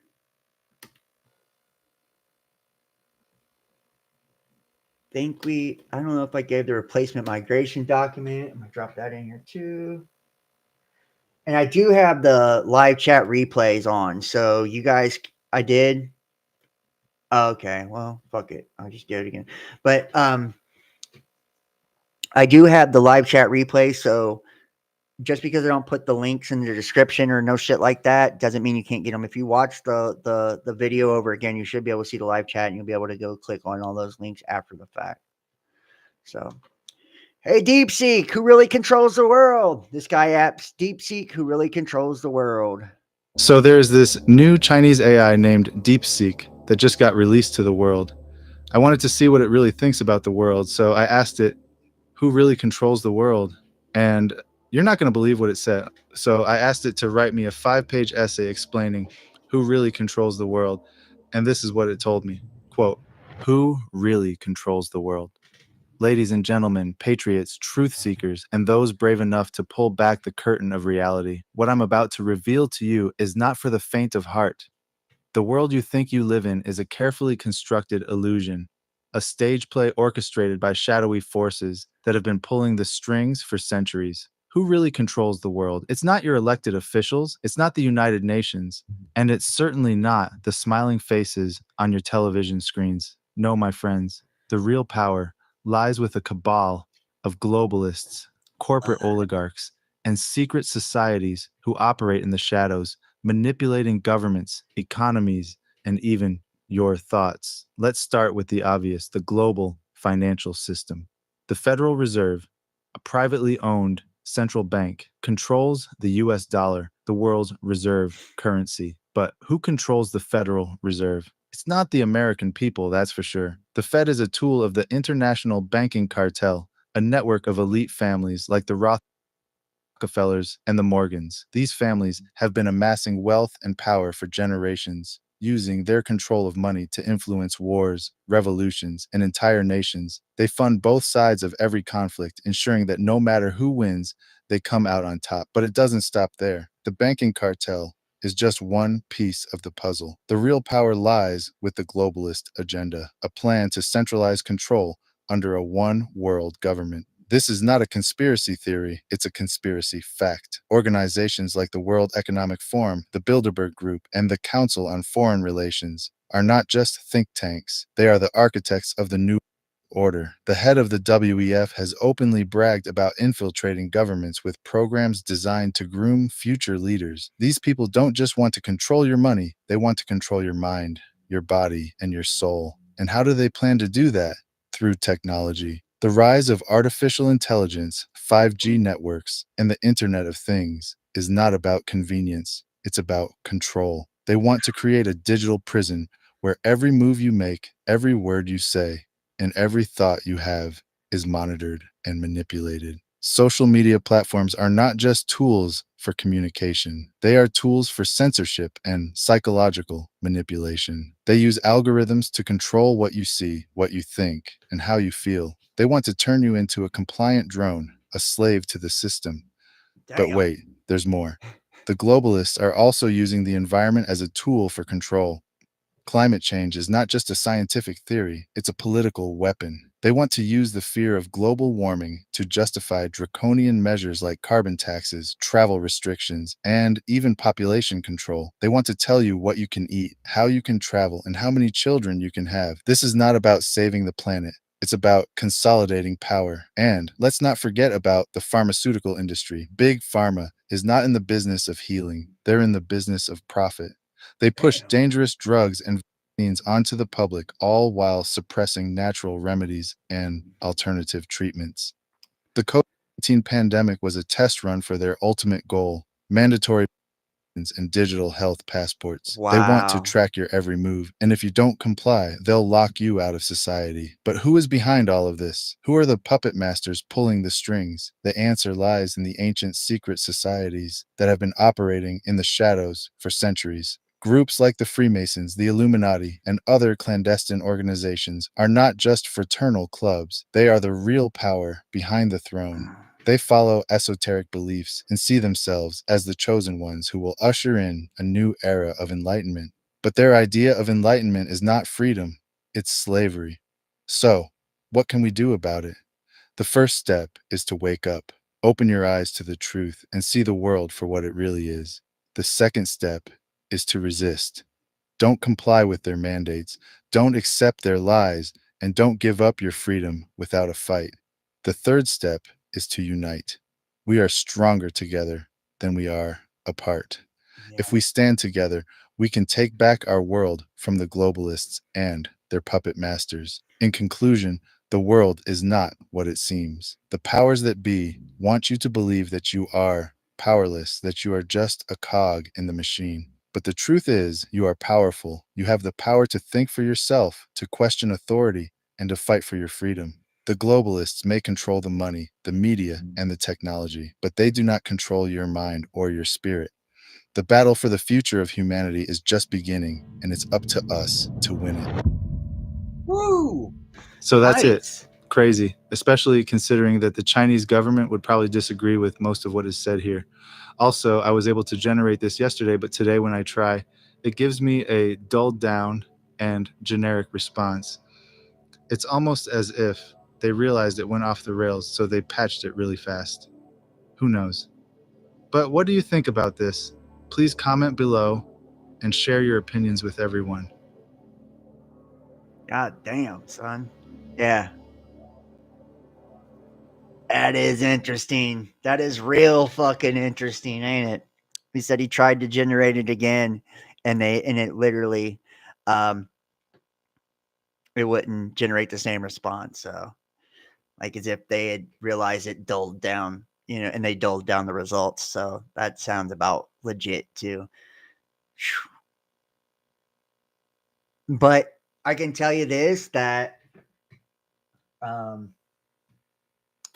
I that it's not the problem of, getting people to wake up. It's once people wake up,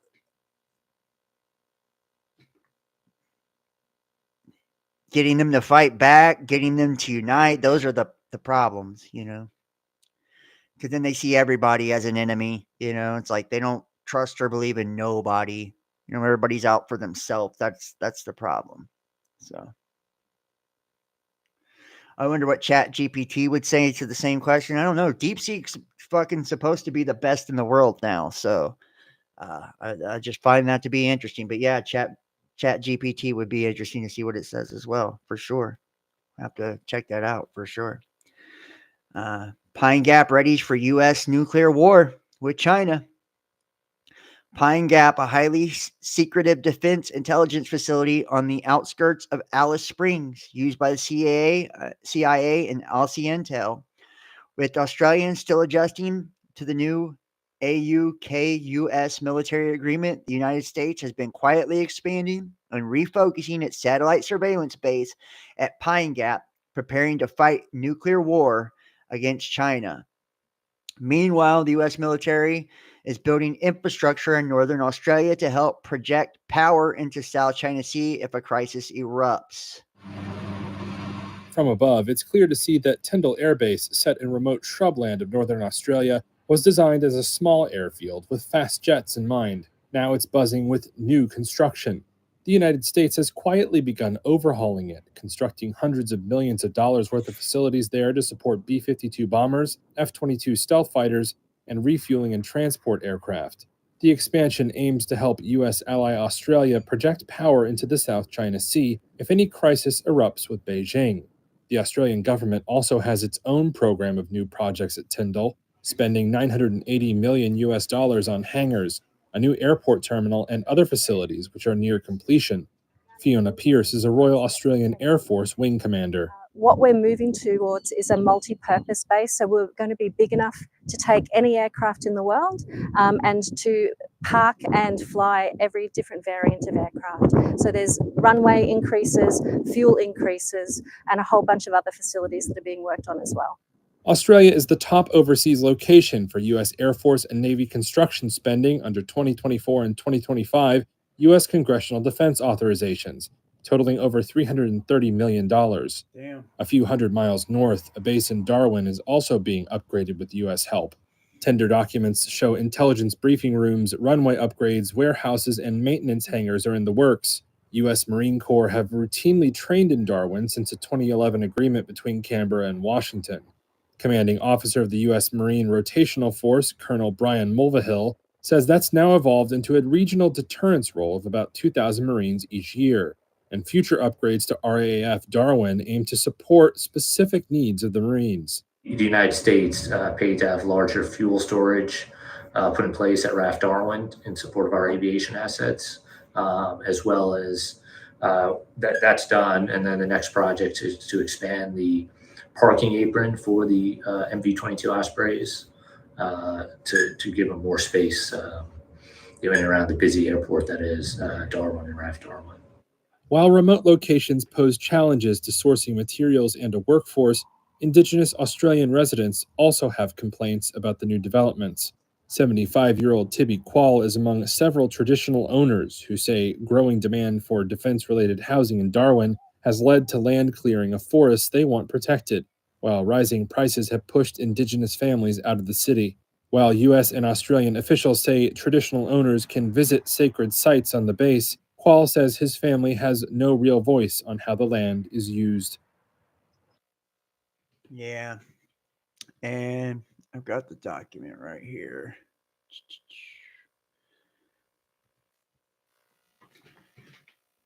Pine Gap readies for U.S. nuclear war. In Australia, the U.S. has been quietly expanding and refocusing its most important surveillance base in the world, preparing it to fight nuclear war against China.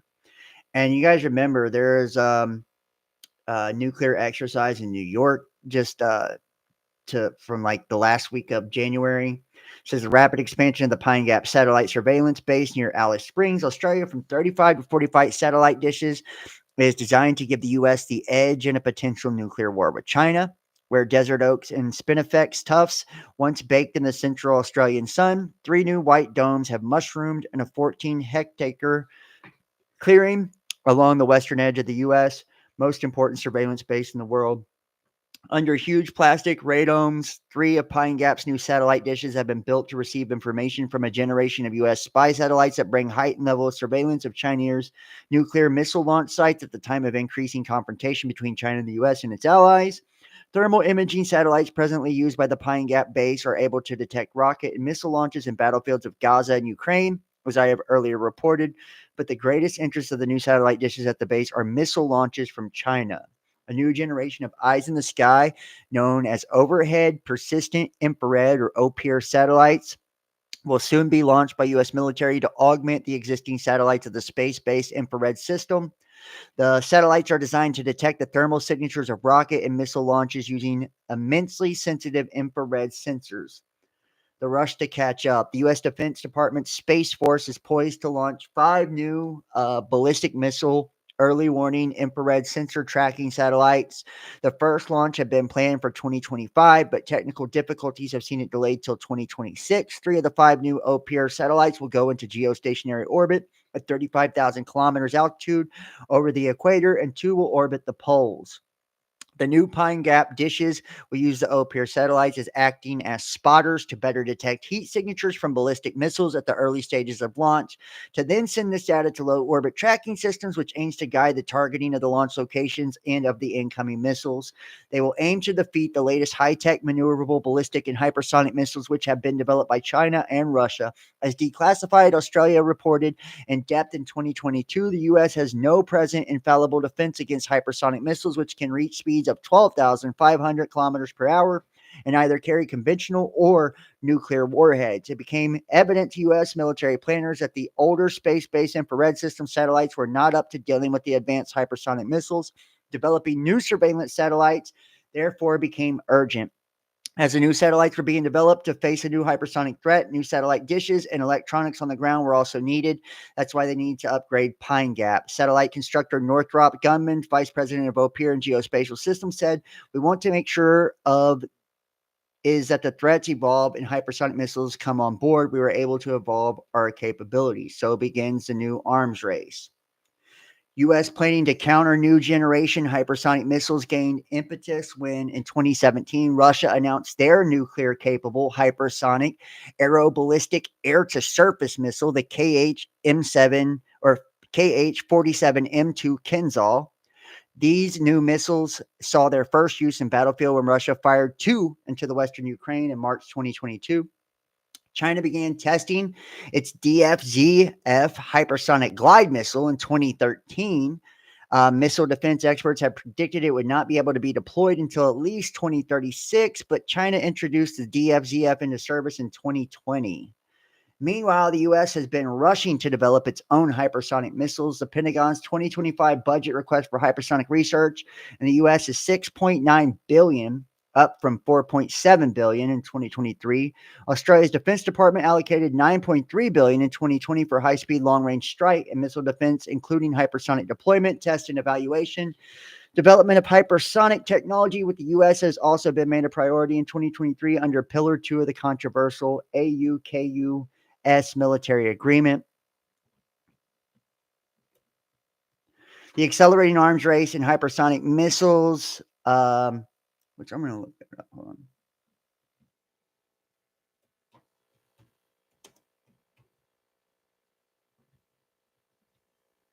AUKUS, also styled as AUKUS, is a trilateral security partnership between Australia, the United Kingdom, and the United States to promote free and open Indo-Pacific, secure and stable, initially announced on 15th of September 2021. So,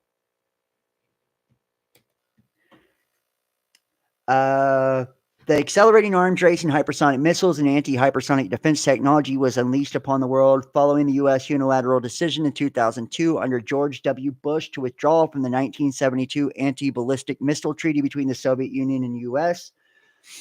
The ensuing weapons competition has pushed aside risk mitigation measures, such as expanding the New START Nuclear Arms Reduction Treaty, negotiating new multilateral arms control agreements, undertaking transparency and confidence-building measures, and puts in jeopardy a cornerstone of world peace, the Nuclear Non-Proliferation Treaty.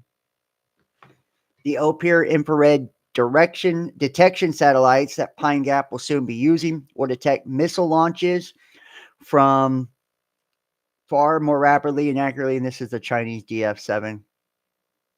Pretty crazy. That will be targeting more rapidly and accurately than at present, allowing more reliable U.S. targeting of launch locations and potentially in-flight missiles. The aim would be to reduce retaliatory strikes by China, such a nuclear war be started. This ability may encourage U.S. military planners to think they could win a nuclear war if they think they could destroy most of China's nuclear missiles. This may sound good to them, but it has an immense downside. It may increase the likelihood of China, if it feels existentially threatened, making its first nuclear response its biggest, because it may not have a chance for a second. Escalation for a limited nuclear exchange may rapidly spin out of control. Unlike the USA's most recent nuclear posture review, which asserted its right to a first nuclear strike in extreme circumstances, China has a no first strike nuclear weapons policy. However, there are indications that China has upped its nuclear attack defense preparations by moving to a launch on warning low posture. Wow. The low defense posture involves China relying on space and ground sensors to give early warnings of an attack to allow counterattack before its defenses are destroyed. One of Australia's leading researchers on Pine Gap has been at the ANU's Center for Strategic and International Studies, the late Professor Des Ball. In an interview before he died, he saw U.S.-China surveillance bases like Pine Gap being particularly vulnerable in potential nuclear conflict with China.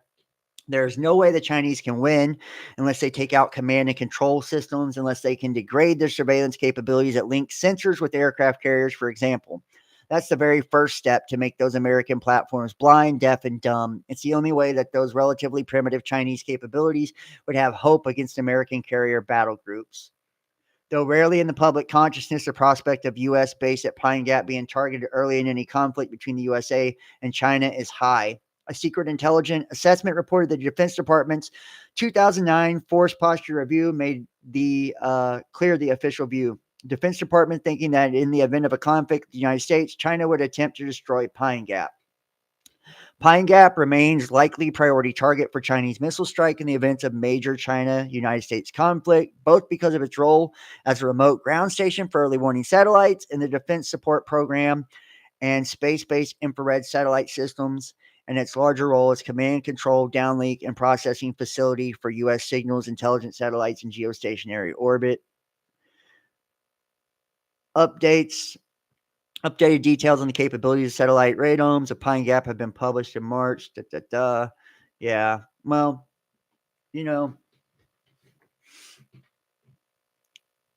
I wouldn't even be surprised to see, we're seeing a lot of shit, and this is like from a document, the Joint Defense Establishment, all of this, Alice Springs, showing how it works, the direct effects of a nuclear weapon attack on this facility and what it would actually do. Right. They've actually studied this. This one, I think, comes from 1985. And it'd be a gigantic cloud of superheated dust and earth to rapidly rise above the destroyed base. The dust from this huge mushroom cloud would contaminate huge expanses of Australian inland and would likely spread thousands of kilometers.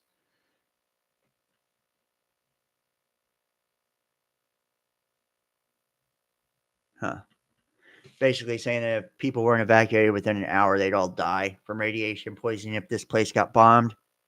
But if you think about it, the United States, and there's been a lot of talk about war recently, especially with China. The nuclear exercise in New York for, prevention, and a lot of the tariffs, just everything seems to be like, are we amping up for some type of nuclear war? Now Trump coming out saying that if Iran tries to kill him, that Iran will be decimated. It's just one thing after another. It's like, kind of makes you wonder, why, what's going on with the whole global conflict thing, the dispatching of the 10,000 National Guards at the borders. And, it's just weird shit that we see nowadays, weird shit.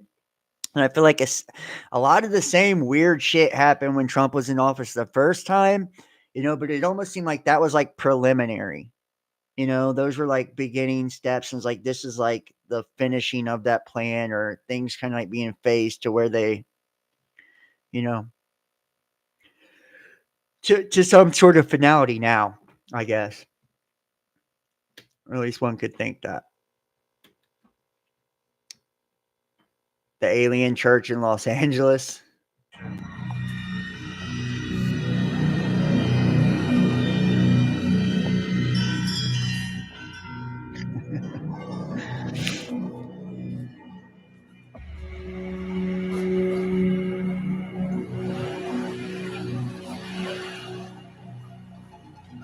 People are already on this shit. Right? People are already on this shit. The devil is a liar. It's time to leave California. Will the unbirthing process of aquamation replace burial and cremations? Pacific Interment Services over Frank Rivero demonstrates his futuristic aquamation machine. It uses water to dissolve every part of the human body except for the bones and teeth. This process is also called alkaline hydrolysis. This cradle is empty and it splits in half, so we just pull the cradle out. We have that piece of equipment over there that has sliders here, and then we have a lifting hydraulic cable, and this thing goes on the table, and then the individual is brought out of the morgue and they're placed in here, and then this is pushed back in. And we put the appropriate amount of KOH, about 5%, and then we close this door, and the door is got these latches that seal, and then this is the safety for it. So you turn that in, you put in the person's weight, and then you put in the amount of potassium hydroxide. You tilt this back, so, and this is frankly a cost-saving measure because it reduces the amount of water that's necessary to perform the acclimation. You're really only using it for the whole process, maybe a couple hundred gallons. And then you come over here, and you can see you press start process, and everything else is automatic. 3 hours later, you retrieve the skeletal remains from inside, and they're generally bone-like, really just intact. It's quite a phenomenal process. I'm impressed. Wow. Weird. Okay. So you are left with a skeleton. What do you do with it? Where does the water go? In the drinking water system? It's really time to leave California. Newly discovered near-Earth asteroid isn't an asteroid at all. It's Elon Musk's trash Tesla. Astronomers have retracted the discovery of a new asteroid after realizing the object was the remains of Elon Musk's Tesla Roadster and its driver Starman, which were launched into space in 2018. It's kind of trash to be orbiting Mars, not our Earth. Nah.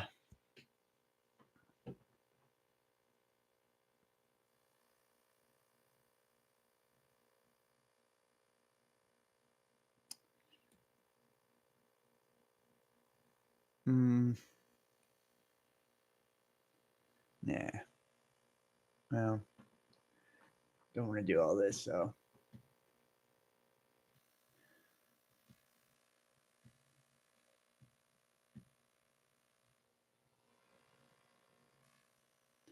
Culture shift, the war on children doc was banned by big tech, and now Amazon is platforming it. Jeff Bezos, along with other big, I think that means tech CEOs, have ostensibly shifted to the right since Trump's 2024 win. In a major turnaround, the war on children, a documentary exposing far-left activists' efforts to indoctrinate and sexualize children, is finally being platformed on Amazon Prime's Video. Robbie Starbuck, an activist and director of the film, announced on Monday the war on children is now available on Prime Video following a year of effective censorship by big tech platforms. Huge news and favor to ask. So we wake up more people. 1 year ago today, every big tech company banned the war on children. Amazon banned it because the left feared it. Today, exactly 1 year since, Prime Video just unbanned our film. If we can get it into the top films there, think of how many normal people will be woken up to the war that the left has waged on our kids. Yeah. So far left activists will stop at nothing to indoctrinate them, sexualize them, guilt them, and punish them until they submit to their woke religion. For too long, the dots haven't been connected to expose their battle plan. This film exposes everything. Yeah. And notably, big tech CEOs, including Amazon's Jeff Bezos, have warmed to Donald Trump since 2024. Bezos donated $1 million towards Trump's inauguration and even attended the swearing in. Similar shift occurred with Meta founder Mark Zuckerberg, who famously dined with Trump at Mar-a-Lago days after the election. He too donated $1 million for Trump's inauguration and attended the event. While Amazon is now platforming the war on children, it's also noteworthy Zuckerberg claimed to have turned the page on the days of censorship, insisting that he supports free speech, which I seen him on Joe Rogan, and he was just talking about how basically it was the Trump elections and then COVID that pushed him in that direction, right? And he was just a victim in all of it. We reached a point where it's just too many mistakes and too much censorship. The recent elections also feel like a cultural tipping point towards once again prioritizing speech. So we're going to get back to our roots and focus on reducing mistakes, simplifying our policies, and restoring free expression on our platforms. Trump orders the creation of U.S. Sovereign Wealth Fund and signals interest in TikTok. This fund would allow the U.S. to purchase various assets, including shares of private companies. On Monday, President Trump signed an executive order directing the Commerce and Treasury Department to create a U.S. sovereign wealth fund, which might be used to purchase a stake in TikTok. A sovereign wealth fund is a state-owned investment portfolio that governments use to purchase various financial assets such as stocks, bonds, real estate, precious metals, etc. SWFs have become increasingly common over the last few decades. Nations such as China, Norway, Singapore, Saudi Arabia, United Arab Emirates have trillions of dollars in assets. In several American states, including Alaska, Texas, and New Mexico, has FWS worth tens of billions of dollars. It's not quite clear where the money would come from for the U.S. SWF because the U.S. has significant budget and trade deficits and not a budget surplus, according to the Wall Street Journal. SWFs are often financed by budget surpluses or profits generated by state-owned enterprises after covering costs. The government invests some taxpayer dollars to generate more revenue in the future via capital gains, pay for pension benefits, or promote certain policy goals like economic development or the control of essential resources. President Trump has expressed interest in taking a stake in the social media giant before. He entertained the idea during the first press conference in his new administration. TikTok is worthless if I don't approve it, Trump said. If I do the deal, it's worth maybe $1 trillion. If I do the deal for the United States, I think we should get half. TikTok has more than 170 million American users and is one of the most frequently visited websites in the world, but has come under considerable scrutiny as Chinese spyware. The platform is currently owned by a Chinese company called ByteDance and has allegedly been used to spy on American citizens and domestic enemies of the CCP. TikTok's own conduct makes clear that it is beholden to the CCP and presents an unacceptable threat to U.S. national security, FCC Commissioner Brendan Carr said in support of efforts to ban the app. Last year, Congress, with bipartisan support, passed a law that effectively banned TikTok in the U.S. unless the company was sold to a different owner.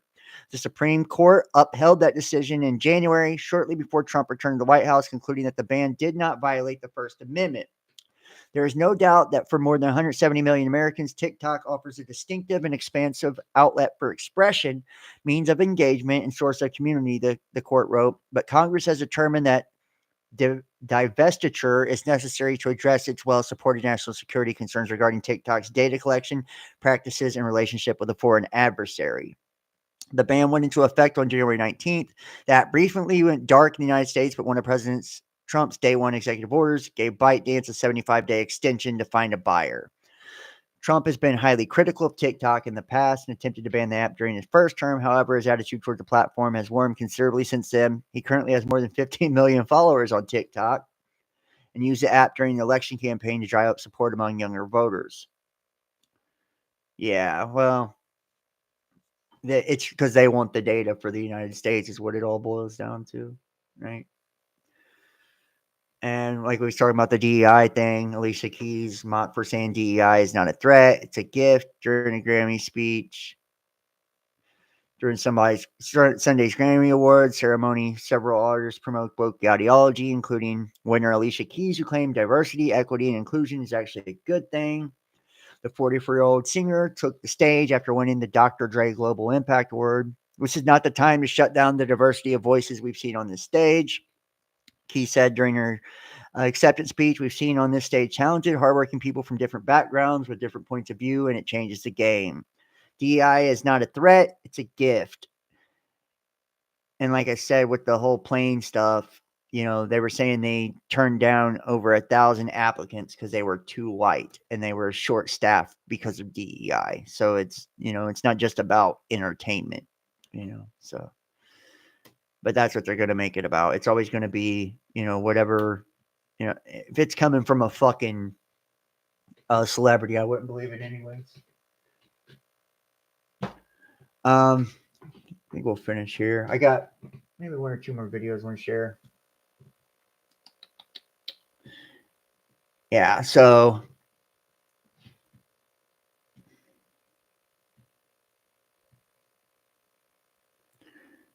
here we go. I have new alpha clone humanoid robots.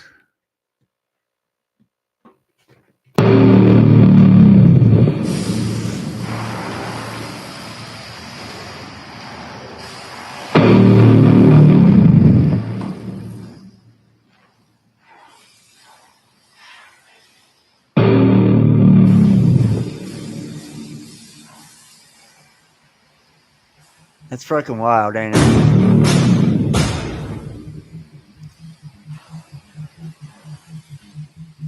It looks like Westworld.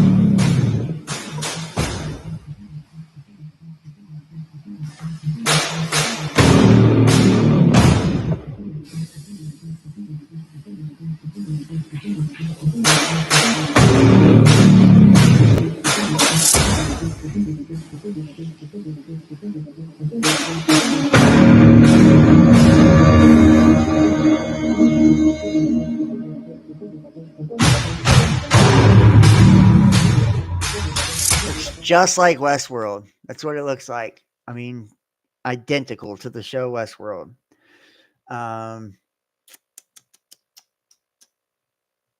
Where's it at? Moving towards a post-human world. No. I've already shown this one. It's this one. Smart cities. To meet the challenges of our booming urban spaces, citizens around the world are increasingly being told that their cities need to become smart.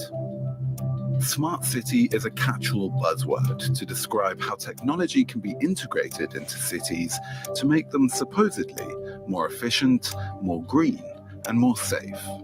But the smart city approach is also radically changing the metropolis in ways that make citizens more watched and trackable than ever before. You can see that transformation in two cities that have labeled themselves smart. Hyderabad in India, one of the most surveilled places on the planet, and Hong Kong. The Hong Kong government launched what is called the Smart City Project, and they are actually aiming to be a world-class smart city. And what it means is you see more and more surveillance cameras in Hong Kong. Only this year, the government has installed 2,000 more around the city. And as you're traveling around, you see something called the smart lamppost, and you don't really know what it's for. It proclaims itself to be for monitoring air quality. But in fact, people always wonder, oh, is that actually also for facial recognition? So the Smart City initiative allows the Hong Kong government to digitize your life such that your life leaves behind trails and trails of documentation of how you live, where you live, what you do, and who you hang out with.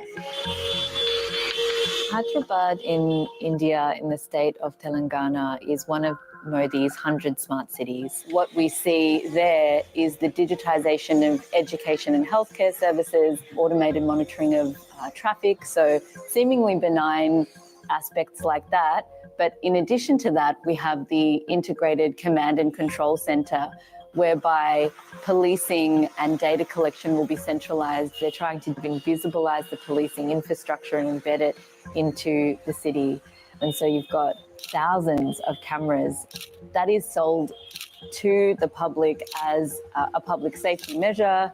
And historically, it's a Muslim-dominated city.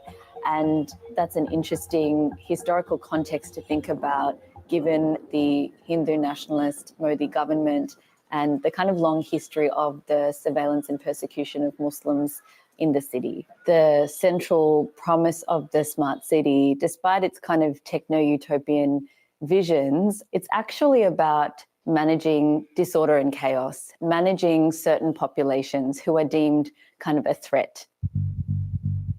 In Hyderabad and Hong Kong, the smart city narrative has obscured the far-reaching ways the state collects information about its citizens. At their heart, that's what smart cities are about, collecting huge swathes of data to automate how a city is governed. How is that data collected? We unwittingly give it away when we use our phones, get into a car, or tap a smart card to get on the metro. The integration of sophisticated cameras and sensors lets city managers do everything from monitoring traffic patterns to recording a person's movement around a city. It's a vision that is driven by technological solutions and the tech companies that provide them.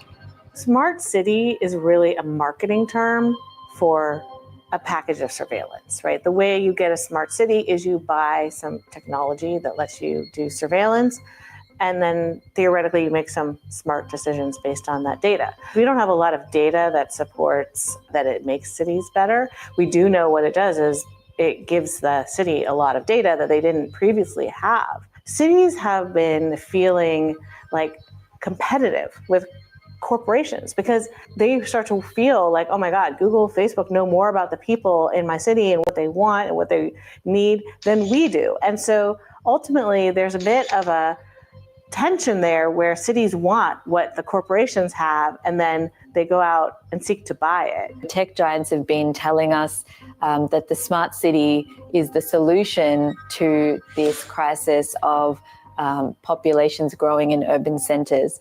We're going to need to figure out, how do we do housing? How do we feed ourselves? What are going to be our solutions to climate change, for instance? And so the vision of the techno-utopian smart city is saying technology can solve all of that for you. What is not part of their purported vision is actually this more sinister side, which is that tech corporations and their partners are using the smart city model to actually consolidate their power and their control.